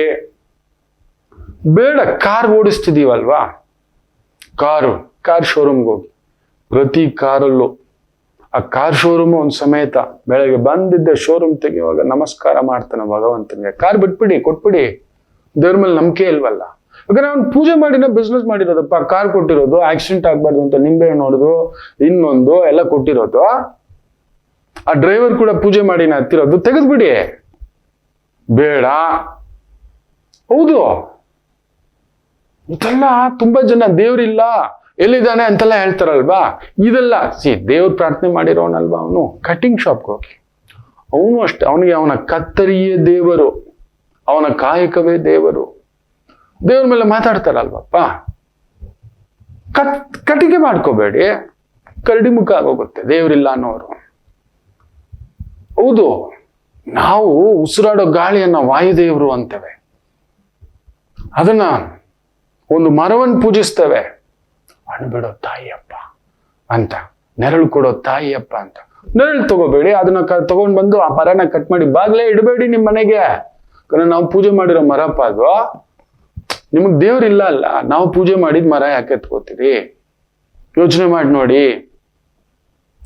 ಇಲ್ಲ, ರೈತು ಕಾಲಕ್ಕೆ ಚಪ್ಪಲಿ ಹಾಕೋಲ್ಲ, ನಮಸ್ಕಾರ ಮಾಡಿ ಆ ಭೂಮಿ ಒಳಗಡೆ ಇಳಿಯೋದು. ಯೋಚನೆ ಮಾಡಿ ನೋಡಿ, ದೇವರಿಲ್ಲ ದೇವರಿಲ್ಲ ದೇವರಿಲ್ಲ, ಇದಿಲ್ಲ ಅದಿಲ್ಲ, ಇದು ತಪ್ಪು ಅದು ತಪ್ಪು ಅಂತಾರಲ್ಲ. ಹಾಗಾದ್ರೆ ಅವ್ರು ಬಳಸಬಾರ್ದು, ಅವರು ಬಳಸಬಾರದು. ಬೇಡ, ಬಂಗಾರ ತಗೋತೀವಿ, ಹೌದಲ್ವಾ? ಯಾವುದೇ ಬಂಗಾರದ ಅಂಗಡಿ ಹೋಗಿ 99% ಬಂಗಾರದ ವ್ಯಾಪಾರ ಮಾಡುವವರು ಒಂದು ಮಾರ್ವಾಡಿಗಳು, ಜೈನ್ಸ್ಗಳು, ಸೇಟುಗಳು, ಶೆಟ್ಟಿಗಳು, ವ್ಯಾಪಾರಸ್ಥರು. ಅವರೆಲ್ಲರೂ ಅಲ್ಲೊಂದು ಲಕ್ಷ್ಮಿನಿಟ್ಟು ಪೂಜೆ ಮಾಡಿ ಅದ್ರ ಮುಂದುಗಡೆ ಇಟ್ಟು, ಪದ್ಮಾವತಿ ಮುಂದುಗಡೆ, ಶ್ರೀನಿವಾಸರ ಮುಂದುಗಡೆ ಇನ್ನೊಂದು ಪ್ರಾರ್ಥನೆ ಮಾಡಿಯೇ ಕೊಡೋದು. ಯಾಕೆ ಹಾಕ್ತೀರಿ? ಬಂಗಾರ ಎಲ್ಲ ಕೊಟ್ಬಿಡಿ, ವಾಪಸ್ ಕೊಟ್ಬಿಡಿ, ಹಾಕೋಬೇಡಿ, ನಿಮ್ಗೆ ದೇವ್ರ ಮೇಲೆ ನಂಬಿಕೆ ಇಲ್ಲ ಅಲ್ಲ. ಅವೆಲ್ಲ ಆಗೋಲ್ಲ. ಇದನ್ನೆಲ್ಲ ಮಾತಾಡೋದು. ರೈತ ಬೆಳೆದಿದ್ದ ಅನ್ನ ಆಗುತ್ತವನು ಅನ್ನಬ್ರಹ್ಮ ಅಂತ ಬೆಳಿತಾನೆ, ಪುಣ್ಯಾತ್ಮ. ನಮಗ್ ನಿಜವಾದ ನಡೆದಾಡೋ ದೇವರು ಆತ. ಆತನಿಗೊಂದು ನಮಸ್ಕಾರ ಇಲ್ಲ, ಆತ ಬೆಳೆದಿರೋ ಅನ್ನಕ್ಕೊಂದು ನಮಸ್ಕಾರ ಇಲ್ಲ, ದೇವರೆಲ್ಲಿ ಅಂತ ಮಾತಾಡೋ ಅಂತ ಕೆಲವರು ಇದ್ದಾರೆ. ಅಂತವು ಇರುವವರೆಗೂ ನಮ್ಮ ಧರ್ಮ ಬೀಳೋಲ್ಲ, ತಲೆ ಕೆಡ್ಸ್ಕೋಬೇಡಿ. ಅವ್ರು ಅದೆಲ್ಲ ಮಾಡಲ್ಲ, ಬಂಗಾರ ತೆಗ್ದಿಡೋಲ್ಲ, ಈ ಉಂಗುರನು ತೆಗ್ದಿಡೋಲ್ಲ. ಸುಮ್ನೆ ಹೇಳೋದು, ಪ್ರಚಾರ ಮಾಡೋದು. ಕೆಲವರು ಅದೇ, ಎಲ್ಲಿದ್ದಾನೆ ನಿಮ್ ದೇವ್ರು? ಕಲ್ಲಲ್ಲಿದ್ದಾನ, ಮರದಲ್ಲಿದ್ದಾನ, ನೀರಲ್ಲಿದ್ದಾನ, ಅದರಲ್ಲಿದ್ದಾನ, ಇದ್ರಲ್ಲಿದ್ದಾನ ಅಂತಾರಲ್ವಾ? ಸರಿಪಾ, ಗಾಳಿ ಆಡೋದ್ ಬಿಟ್ಬಿಡಿ. ನಾವು ವಾಯುದೇವರು ಅಂತೀವಿ, ನಿಲ್ಲಿಸ್ಬಿಡಿ. ನಾವು ನಿತ್ಯ ವಾಯುದೇವರು ಭೀಮ ಸ್ವರೂಪದಲ್ಲಿ, ಮಧ್ವಾಚಾರ್ಯರ ಸ್ವರೂಪದಲ್ಲಿ ನಾವು ಪೂಜೆ ಮಾಡ್ಕೋತೇವೆ. ನಾವೇನೋ ಮಾಡ್ಕೋತೀವಿ. ನಮ್ಮ ನಂಬಿಕೆಗಳಪ್ಪ, ನಮ್ಮ ದೇವರು, ನಮ್ಮ ಧರ್ಮ ಗ್ರಂಥ, ನಮ್ಗೆ ಅಭಿಮಾನ. ನಿಮ್ಗೆ ಏನೇನೋ ಮಾಡ್ತೀರ ಯಾವ್ದಾವ್ದೋ ರೂಪದಲ್ಲಿ, ಬೇಡ, ನೀನ್ ಬಳಸ್ಬೇಡಪ್ಪ. ಐರನ್ ಹಾಕ್ತಾರಲ್ವಾ ಬಟ್ಟೆ, ಚಪ್ಪಲಿ ಅಂಗಡಿ ಅವನಲ್ವಾ, ಬಟ್ಟೆ ಅಂಗಡಿ ಅವನ, ನೀವು ಎಲ್ಲಾದ್ರೂ ಹೋಗಿ ನಾವೊಂದು ಅಕಾಣದ ಶಕ್ತಿಯನ್ನ, ಮಹಾಶಕ್ತಿ ಅಂತ ನಮಸಿ ಒಂದು ನಂಬಿಕೆ ಇಟ್ಟು ಮುಂದಕ್ಕೆ ಹೋಗ್ತೇವೆ. ನಮಗ್ ನಂಬಿಕೆ ಇದೆಪ್ಪ, ಅದಕ್ಕೆ ನಾವು ಚೆನ್ನಾಗಿದ್ದೀವಿ, ನಾವು ತೃಪ್ತಿಯಾಗಿದ್ದೀವಿ. ಯಾವುದೋ ಒಂದು ಅವ್ಯಕ್ತ ಶಕ್ತಿಯನ್ನ ನೀವಿಲ್ಲ ಅಂತೀರಲ್ವಾ. ನಮ್ಮ ಧರ್ಮದ ಮೇಲೆ ನೀವು ಇಲ್ಲ ಸಲ್ಲದ ಕಲ್ಲುಗಳು, ಮಾತುಗಳು, ಇನ್ನೊಂದು ಅಂತೀರಲ್ವಾ. ನೀವು ಬಳಸೋದ್ ಬಿಟ್ಬಿಡಿ. ನನ್ನ ರೈತ ಬೆಳೆಯೋ ಬೆಳೆ ತಗೋಬೇಡಿ, ತಿನ್ಬೇಡಿ, ಎಣ್ಣೆ ತಗೋಬೇಡಿ. ಹೌದು, ಅದು ಬೇಡ. ಸತ್ತಾಗ್ಲೂ ಶರೀರಕ್ಕೆ ಒಂದು ಸಂಸ್ಕಾರ ಮಾಡ್ತಾರೆ ನಮ್ಮ ಧರ್ಮದಲ್ಲಿ. ಅಲ್ಲೊಂದು ಇಟ್ಟು ಹೋಗ್ಬಾ ಗೆಳೆಯ ಅಂತ, ಹೋಗಿ ಬಾ ಅಂತ, ಅಲ್ಲೊಂದು ಚಿರಶಾಂತಿ ಅಂತಿಮ ಯಾತ್ರೆ. ಅದು ಯಾಕೆ ಮಾಡ್ತೀರಿ? ತಗೊಂಡೋಗೆಲ್ಲ ಬಿಸಾಕೊಳ್ಳಿ ಹೋಗಿ ನಿಮ್ ಬಾಡಿನ. ಹಂಗ್ ಬರ್ಕೊಟ್ಬಿಡಿ. ದೇವ್ರಿಲ್ಲ, ನಾನ್ ನಂಬಲ್ಲ, ನಿಮ್ ಕಿಡ್ನಿಗಳು, ಲಿವರ್ಗಳು, ಹಾರ್ಟ್ಗಳು ಎಲ್ಲ ಇದು ಆಸ್ಪತ್ರೆಗೆ ಬರ್ಕೊಡಿ ನೋಡೋಣ. ಅವೆಲ್ಲ ಆಗೋಲ್ಲ, ಅವೆಲ್ಲ ಇಲ್ಲ. ಬರೀ ಈ ತರ ಬೊಗಳೆ ಬಿಡೋಕೆ ದೇವರ ಹೆಸರಿನಲ್ಲಿ, ಇನ್ನೊಂದು ಹೆಸರಿನಲ್ಲಿ, ನಮ್ಮ ಧರ್ಮದ ಹೆಸರಿನಲ್ಲಿ ಇನ್ನೊಂದು ಬೆಂಕಿ ಹಚ್ಚುವಂತ ಕಾರ್ಯಗಳು, ಕೆಲಸಗಳು ಮಾಡೋದಕ್ಕೆ ಮಾತ್ರ ರೆಡಿ. ಹೌದು, ನೀವು ಯೋಚನೆ ಮಾಡಿ ನೋಡಿ ಮಕ್ಕಳೇ, ನಾನು ಹೇಳಿದ್ದು ಸುಳ್ಳ ತಪ್ಪ ಅಂತ. ಈ ತರದವರ ಪ್ರಚೋದನೆಗಳಿಗೆ ಒಳಗಾಗಬೇಡಿ, ನಿಮ್ಮ ಕರ್ತವ್ಯದಲ್ಲಿ ಪಾಲ್ಗೊಳ್ಳಿ. ಆಯ್ತಾ? ಒಂದು ಪುಟ್ಟು ವಿರಾಮ ತಗೊಂಡು ವಾಪಸ್ ಬರೋಣ. ಮಾತೃದೇವೋ ಭವ. ನಮಾಮಿ ಶಂಕರ. ನನ್ನ ಪ್ರೀತಿಯ ಆಧ್ಯಾತ್ಮಿಕ ಬಂಧುಗಳೇ, ಪ್ರತಿಯೊಬ್ಬರ ಜೀವನದಲ್ಲೊಂದು ಕೆಲವೊಂದು ಪ್ರಶ್ನೆಗಳಿರುತ್ತೆ, ಉತ್ತರವಿಲ್ಲದ ಪ್ರಶ್ನೆಗಳಿಲ್ಲ. ಅಂಥದ್ದೊಂದು ಸಮಸ್ಯೆ ಇದೆಯಾ? ಜ್ಯೋತಿಷ್ಯ ಮುಖೇನ ಹಾಗೂ ಆಧ್ಯಾತ್ಮಿಕ ಮುಖೇನ ನಿಮ್ಮ ಪ್ರಶ್ನೆಗಳಿಗೊಂದು ಪುಟ್ಟ ಸಮಾಧಾನ. ಈ ಕೂಡಲೇ ಕೆಳಗಿನ ಸಂಖ್ಯೆಗೆ ಕರೆ ಮಾಡಿ, ಇಲ್ಲವೇ ವಾಟ್ಸಪ್ ಮಾಡಿ, ಹಾಗೂ ನಮ್ಮ ನಮಾಮಿ ಶಂಕರ ಯೂಟ್ಯೂಬ್ ಚಾನೆಲ್ ಮುಖಾಂತರವೂ ಕೂಡ ಸರಳ ಪರಿಹಾರವನ್ನು ತಾವು ವೀಕ್ಷಿಸಿ ಹಾಗೂ ಪಡೆಯಬಹುದು. ನಮಾಮಿ ಶಂಕರ. ನಮಾಮಿ ಶಂಕರ. ವಾರ ಭವಿಷ್ಯದ ಜೊತೆ ಈ ಮಹಾಭಾರತದ 9 ನೀತಿ ಸೂತ್ರಗಳನ್ನ ಹೇಳಿದ್ದೇನೆ. ಇದನ್ನು ಬರೆದಿಟ್ಕೊಳ್ಳಿ ಮಕ್ಕಳೇ. ನಿಮ್ಮ ಮಕ್ಕಳಿಗೆ, ನಿಮ್ಮ ಮನೆಯವರಿಗೆ, ಕುಟುಂಬದವರಿಗೆ, ಯಾರೋ ಎಲ್ಲೋ ಗೊತ್ತಿಲ್ಲದೆ ಈ ಮೂರ್ಖರ ಸಹವಾಸದಿಂದ ನಾವು ಶತಮೂರ್ಖರಾಗ್ತೇವೆ, ಕೆಡಿಸುತ್ತೆ, ದಾರಿ ತಪ್ಪಿಸುತ್ತೆ. ಎಚ್ಚರಿಕೆಯಿಂದ ನಿತ್ಯ ಈ ನೀತಿ ಸೂತ್ರವನ್ನು ಕೇಳಿ ನೋಡಿ.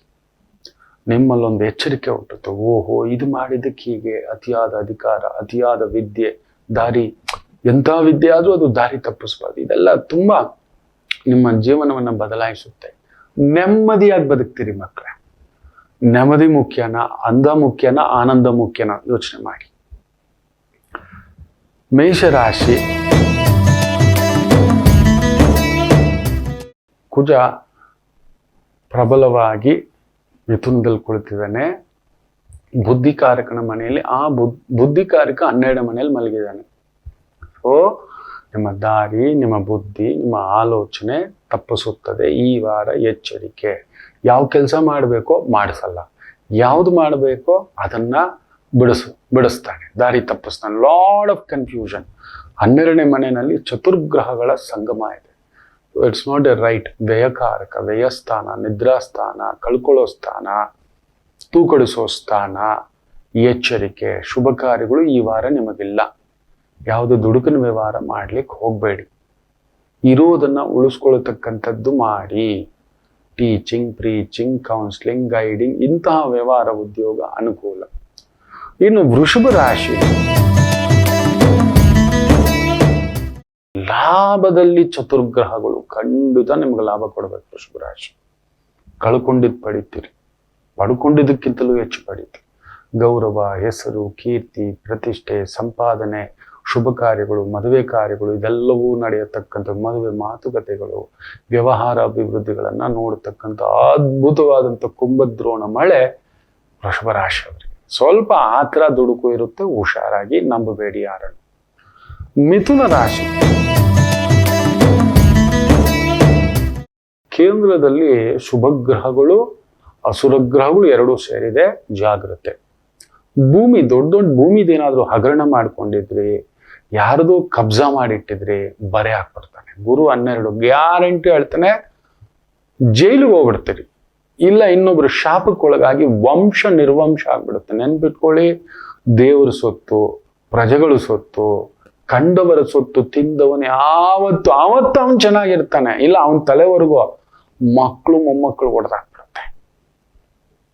ಅಂಥದ್ದೊಂದುಂಟು, ನಾನು ನೋಡಿದ್ದೇನೆ.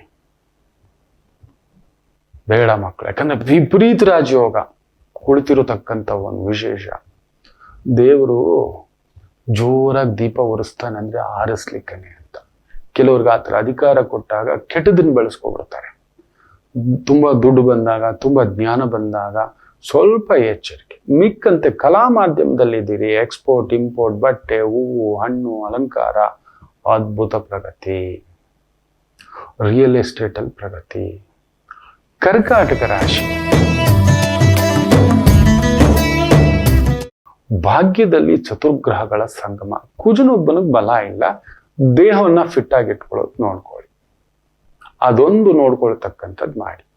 ಕುಟುಂಬಕ್ಕೋಸ್ಕರ ಖರ್ಚು, ಮನೆಯವರಿಗೋಸ್ಕರ ಖರ್ಚು, ಸಂಗಾತಿಗೋಸ್ಕರ ಖರ್ಚು, ಒಡ ಹುಟ್ಟಿದವ್ರಿಗೋಸ್ಕರ ಖರ್ಚುಗಳು ಅಷ್ಟೇ. ಧರ್ಮಬದ್ಧ ಜೀವನ, ಧರ್ಮಬದ್ಧ ಸಂಪಾದನೆ, ಇವೆಲ್ಲವನ್ನು ಕೊಡತಕ್ಕಂಥ ಅದ್ಭುತವಾದಂಥ ವಾರ. ದೂರ ಪ್ರಯಾಣ ಬೇಡ. ಮನೆ ಕಟ್ಟೋದು, ತಗೊಳ್ಳೋದು, ಮಾರೋದು, ಇಂಥ ಒಂದು ವ್ಯವಹಾರಗಳಲ್ಲಿರೋವರಿಗೆ ಸ್ವಲ್ಪ ಚಿಕ್ಕಗಳು. ಸಿಂಹರಾಶಿ, ಅಷ್ಟಮದಲ್ಲಿ ಚತುರ್ಗ್ರಹಗಳ ಕೂಟ ಒಳ್ಳೇದಲ್ಲ. ಅದು ದಿವಾಳಿ ಆಗಿರೋನ್ನ ದಿವಾನ್ ಮಾಡ್ಬೋದು, ದಿವಾನ್ ಆಗಿರೋನ್ನ ದಿವಾಳಿ ಮಾಡ್ಬೋದು. ಜಾಗ್ರತೆ. ಬೇಗ ದುಡ್ಡು ಮಾಡಬೇಕು, ಬೇಗ ಹೆಸರು ಮಾಡಬೇಕು. ಈಗ ಅದೊಂದು ಹುಚ್ಚು ಬಂದ್ಬಿಟ್ಟಿದೆ. ಈ ರೀಲ್ಸು, ಇನ್ನೊಂದು ಇನ್ಸ್ಟಾಗ್ರಾಮು, ಇದು ಬಂದಿರೋದ್ರಿಂದ ತಗೋ, ತುಂಬಾ ವೇಗವಾಗಿ ಹೋಗ್ತಿದ್ದೀರಿ, ತುಂಬಾ ಜಾಸ್ತಿ ದುಡ್ಡಿನಿಂದೆ, ಜಾಸ್ತಿ ಅಧಿಕಾರದಿಂದೆ. ಬಿಡಲ್ಲ ಮಕ್ಕಳೇ. ಮುಳುಗು ನೀರು. ನೆನ್ಪಿಟ್ಕೊಳ್ಳಿ, ಮುಳುಗು ನೀರು. ಅಲ್ಲೇನೋ ಆಪತ್ತು ತಂದಿಟ್ಕೋತೀರಿ ಅಂತ ಅರ್ಥ. ಬೇಡ, ಎಚ್ಚರಿಕೆ. ಯಾರೋ ಬಂದು ನಿಮ್ಮನ್ನ ಪ್ರಚೋದನೆ ಮಾಡ್ತಾನೆ, ಇದ್ರಲ್ಲಿ ದುಡ್ಡು, ಅದ್ರಲ್ಲಿ ದುಡ್ಡು, ಹಿಂಗ್ ಮಾಡ್ಬಿಡ್ಬೋದು, ಹಂಗ್ ಮಾಡ್ಬಿಡೋದು.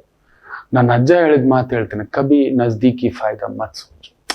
ಇವತ್ತು, ಈ ವಾರ, ಈ ತಿಂಗಳು, ಈ ಒಂದು ವರ್ಷದ ಇದೆಲ್ಲ ಹಾಕೋ ಬೆಳೆ ಗಂಧದ ಮರ ಆಗಿರ್ಬೇಕು. ನಾವು ಹೋದ್ರು ನಮ್ಮ ಮಕ್ಕಳಿಗೆ ಇಲ್ಲ ನಮ್ಮ ಮೊಮ್ಮಕ್ಕಳಿಗೆ ಅದು ನೆರಳು ಕೊಡ್ಬೇಕು. ಅಂಥದ್ದಿರ್ಬೇಕು. ಜಾಗ್ರತೆ. ಸಿಂಹರಾಶಿ, ತಪ್ಪಾದ ವ್ಯಕ್ತಿಗಳು ನಿಮ್ಮನ್ನ ಪ್ರಚೋದನೆ ಮಾಡ್ತಾರೆ. ಬೇಗ ಬೆಳಿಬೇಕು ಅನ್ನೋ ಒಂದು ಆತುರದಲ್ಲಿ ಕಳ್ಕೊಬೀಳೋದೇ ಜಾಸ್ತಿ ಇರುತ್ತೆ. ಎಚ್ಚರಿಕೆ. ಗುಪ್ತಧನ, ಗುಪ್ತ ವ್ಯವಹಾರ, ಗುಪ್ತ ಕೆಲಸ, ಗುಪ್ತ ಪ್ರೀತಿಯಿಂದ ಒಂದು ದೋಷಗಳಿದ್ದಾವೆ. ಎಚ್ಚರಿಕೆ. ಏನು ಕನ್ಯಾ ರಾಶಿ,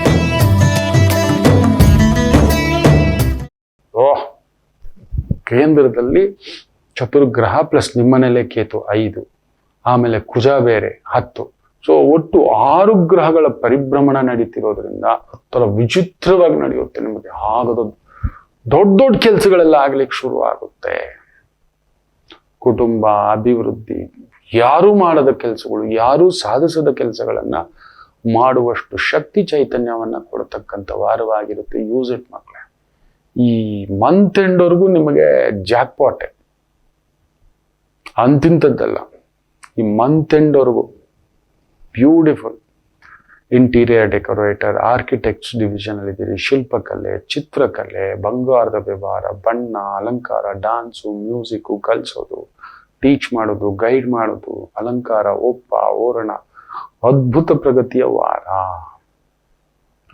ತುಲಾ ರಾಶಿ 6ನೇ ಮನೆಯಲ್ಲೂ 4 ಗ್ರಹ ಕುಳಿತಿರೋದು ಒಳ್ಳೆ ಲಕ್ಷಣ ಅಲ್ಲ. 6ನೇ ಮನೆಯಲ್ಲಿ ಅದು ದುಷ್ಟ ಸ್ಥಾನ.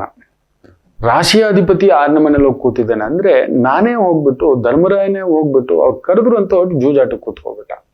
ಸಿಕ್ಕಾಕೋಬಿಡ್ತೀರಿ. ತಪ್ಪಾದ ವ್ಯಕ್ತಿಗಳು, ತಪ್ಪಾದ ವ್ಯವಹಾರಗಳು, ತಪ್ಪಾದ ಆಲೋಚನೆಗಳು ಅಲ್ಲಿ ನಡೆಯುತ್ತವೆ. ಎಚ್ಚರಿಕೆ, ತುಂಬಾ ಹುಷಾರಾಗಿ. ಗೊತ್ತಿಲ್ಲ ಯಾರು ಒಳ್ಳೆಯವರು ಈಗ ಅಂತ. ನೋಡಿ, ಒಂದಷ್ಟು ದುಡ್ಡು ಹೋದ್ರೆ ಪರವಾಗಿಲ್ಲ, ನೆಮ್ಮದಿ ಕಳ್ಕೊಳ್ಳೋಷ್ಟಾಗಬಾರ್ದು, ಸಂಪತ್ತಿನೆಲ್ಲ ಕಳ್ಕೊಳ್ಳೋಕಾಗಬಾರ್ದು. ಅಲ್ಲೊಂದು ಸುಮ್ಮನೆ ಹಿಂಗೆ ಹಾಕಿ ನೋಡಿ. ನಾವು ಒಂದು ವಾಸ್ತುವನ್ನ ಮಾಡುವಾಗ, ಅದಕ್ಕೆ ನಾನು ವಾಸ್ತು ಹೇಳೋಕೆ ಹೋಗಲ್ಲ. ಯಾಕೆ ಗೊತ್ತಾ? ಮನೆಗೆ ಹೋಗ್ಬೇಕು, ಆ ಜಾಗಕ್ಕೆ ಹೋಗ್ಬೇಕು, ಕಟ್ಟೋಕ್ ಮೊದಲು ಹೋಗ್ಬೇಕು. ಅಲ್ಲಿ ಬೇರೆ ಬೇರೆ ಪರೀಕ್ಷೆಗಳು ಮಾಡ್ತೇವೆ. ಮಣ್ಣು ಪರೀಕ್ಷೆ ಮಾಡ್ತೇವೆ, ಬೆಳೆ ಪರೀಕ್ಷೆ ಮಾಡ್ತೇವೆ, ಕೆಲವೊಂದು ಹಾಕ್ತೇವೆ. ಅಲ್ಲೊಂದು 3 ತಿಂಗಳು 3 ವಾರ ಮಿನಿಮಮ್ ನೋಡ್ತೇವೆ ಅದೇನ್ ಬೆಳೆ ಬಂದಿದೆ, ಯಾವ ಬೆಳೆ ಬಂದಿದೆ. 9 ದಿಕ್ಕುಗಳಲ್ಲೂ ಅಗಿಸ್ತೇವೆ. ಇಷ್ಟಕ್ಕಿಷ್ಟು ಏನ್ ಸಿಗುತ್ತೆ ಅಂತ ನೋಡ್ತೇವೆ. ಎಂಥ ಕಲ್ ಸಿಕ್ತು, ಮೂಳೆಗಳು ಸಿಗ್ತವ, ಇವೆಲ್ಲ ಇದೆ. ಏಳಿಗೆ ಆಗೋಲ್ಲ, ಗೊತ್ತಿಲ್ಲ, ತಗೋ, ಕಟ್ಬಿಡು, ದುಡ್ಡಿದೆ, ಕದಲ್ಸೋಕ್ ಬಿಡಲ್ಲ. ನೆನ್ಪಿಟ್ಕೊಳ್ಳಿ. ಆವತ್ತು ಗೆದ್ದು ಬಿಡ್ತೀರಿ. 1 ವರ್ಷ, 5 ವರ್ಷ, 10 ವರ್ಷ, ಆಮೇಲೆ ಶುರು ಆಗುತ್ತೆ. ಒಂದೊಂದೇ ರಾವಣಾಸುರನ ತರ ಒಂದೊಂದೇ ಕೋಟೆ ಸುವರ್ಣ ಲಂಕೆಯ ಸುಟ್ಟೋಯ್ತಲ್ವಾ, ಆ ರೀತಿ ಆಗ್ಬಿಡುತ್ತೆ. ಆದ್ರಿಂದ ನನಗೆ ಆ ಧೈರ್ಯ ಇಲ್ಲ. ಜಾಗ ನೋಡಿಲ್ಲ, ಪರೀಕ್ಷೆ ಮಾಡಿಲ್ಲ, ಆಯ ವ್ಯಯ ಇದ್ಯಾವುದು ನೋಡಿಲ್ಲ, ಇದು ಕಟ್ಟೋ ಯೋಗ ಇದೆಯಾ, ಯಾರು ಕುತ್ಕೋಬಹುದು, ಇದ್ಯಾವುದಿಲ್ಲ. ನಾನು ಕಟ್ಬಿಡ್ತೀನಿ, ದುಡ್ಡಿದೆ, ನಿಮ್ಮ ಇಷ್ಟ ಸ್ವಾಮಿ, ನನ್ನ ಬಿಟ್ಬಿಡಿ ಅಂತ ಹೇಳ್ತೆ. ಯಾಕೆಂದ್ರೆ ಮೊಂಡು ಧೈರ್ಯಕ್ಕೆ ನಿಂತವನ್ನ ನಾವು ಇನ್ನೇನ್ ಮಾಡೋಕ್ಕಾಗುತ್ತೆ. ನಾವು ದೇವರನ್ನ ನಂಬೋರು, ಪ್ರತಿಯೊಂದರಲ್ಲೂ ಶಾಸ್ತ್ರವನ್ನ ನಂಬೋರು. ಅವನ ಆಜ್ಞೆ ಇಲ್ಲದೆ ಒಂದು ಇರುವೆ ಕೂಡ ಕದಲೋಲ್ಲ. ಅರೆ, ನಿಮ್ಮನ್ನ ಯಾರಾದ್ರೂ ಪ್ರೀತಿಸ್ಲಿಕ್ಕೆ ಬರ್ತಾರೆ ಅಂದ್ರೂ ಕೂಡ ಭಗವಂತನಿಚ್ಛೆ, ದ್ವೇಷಿಸ್ಲಿಕ್ಕೆ ಬರ್ತಾರೆ ಅಂದ್ರೂ ಕೂಡ ಭಗವಂತನಿಚ್ಛೆ. ತಿಳ್ಕೋಬೇಕು ನಮ್ಮ ಬಲ. ತುಲಾ ಬಲವಿಲ್ಲದ ವಾರ, ಹುಷಾರಾಗಿ. ಎಲ್ಲೋ ತಪ್ಪಾದ ವ್ಯಕ್ತಿಗಳು, ತಪ್ಪಾದ ಇನ್ಫ್ಲುಯೆನ್ಸ್, ತಪ್ಪಾದ ವ್ಯಾಪಾರ, ನಷ್ಟಗಳುಂಟು. ಎಚ್ಚರಿಕೆ. ಇನ್ನು ವೃಶ್ಚಿಕ ರಾಶಿ, ಭಾಗ್ಯದಲ್ಲಿ ಪೂರ್ವ ಪುಣ್ಯ ಸ್ಥಾನದಲ್ಲಿ ಚತುರ್ಗ್ರಹಗಳು, ಬ್ಯೂಟಿಫುಲ್. ಆದ್ರೆ ಕುಜ ಅಷ್ಟಮ. ಖರ್ಚು ವೆಚ್ಚಗಳು ಜಾಸ್ತಿ. ಎಷ್ಟು ಬರುತ್ತೋ ಅಷ್ಟು ಖರ್ಚು. ದುಂಡಾವರ್ತಿ ಖರ್ಚು. ಯಾರೇ ಸ್ಟೇಟಸ್ ಖರ್ಚು. ಸ್ಟೇಟಸ್ಸೇ ಈ ವಾರ ನಿಮ್ಮದು. ಮಾಮೂಲಿ ತಟ್ಟಲ್ಲಿ ತಿನ್ನೋರು ಬೆಳ್ಳಿ ತಟ್ಟಲ್ಲಿ ತಿಂತೀರಿ, ಬೆಳ್ಳಿ ತಟ್ಟಲ್ಲಿ ತಿನ್ನೋರು ಬಂಗಾರ ತಟ್ಟಲ್ಲಿ. ಯಾರೋ ಕರೆದು ಭೋಜನಂ, ಸ್ಥಾನಂ, ಗೌರವಂ, ಅಧಿಕಾರಂ, ಒಂಥರ ಹುಟ್ಟು ಹಬ್ಬ ಸಂಭ್ರಮ, ಮದುವೆ ಸಂಭ್ರಮ ಈ ವಾರ. ವೃಶ್ಚಿಕ ರಾಶಿಯವರಿಗೆ ಅಬ್ಬೋ, ಆ ತುಂಟುತನ, ಆ ಅಲಂಕಾರ, ಆ ವನಪು, ಆ ವಯ್ಯಾರ, ಆ ಬಟ್ಟೆ, ಆ ಮಾತು, ಆ ಗತ್ತು, ಆ ತೂಕ, ಆ ಗೌರವ, ವಿಶೇಷ ಕಾರ್ಯಗಳು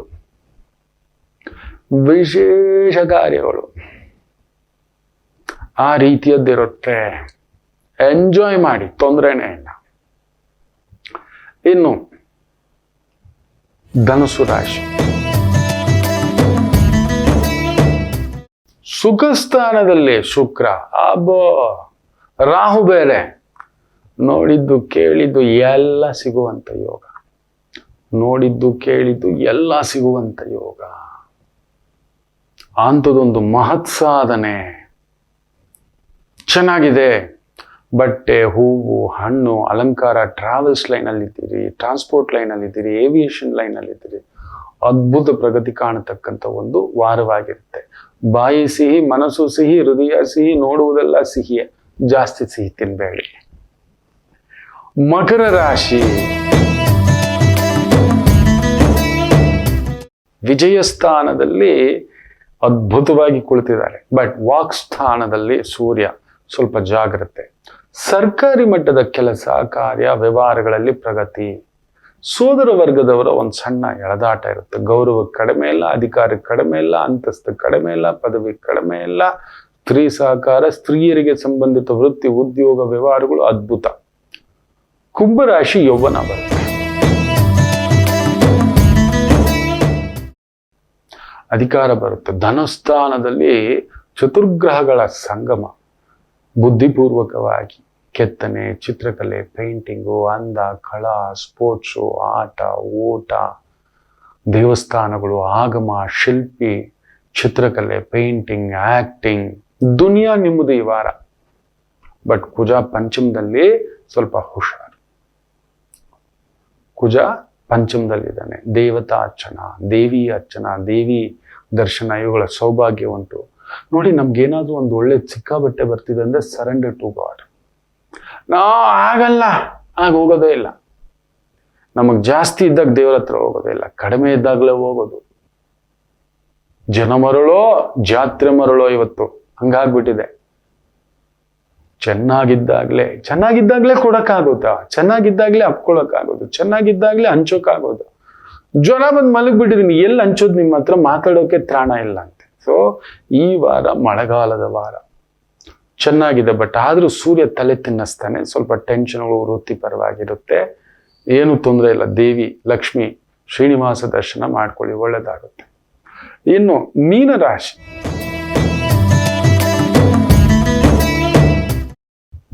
ಚೆನ್ನಾಗಿದೆ.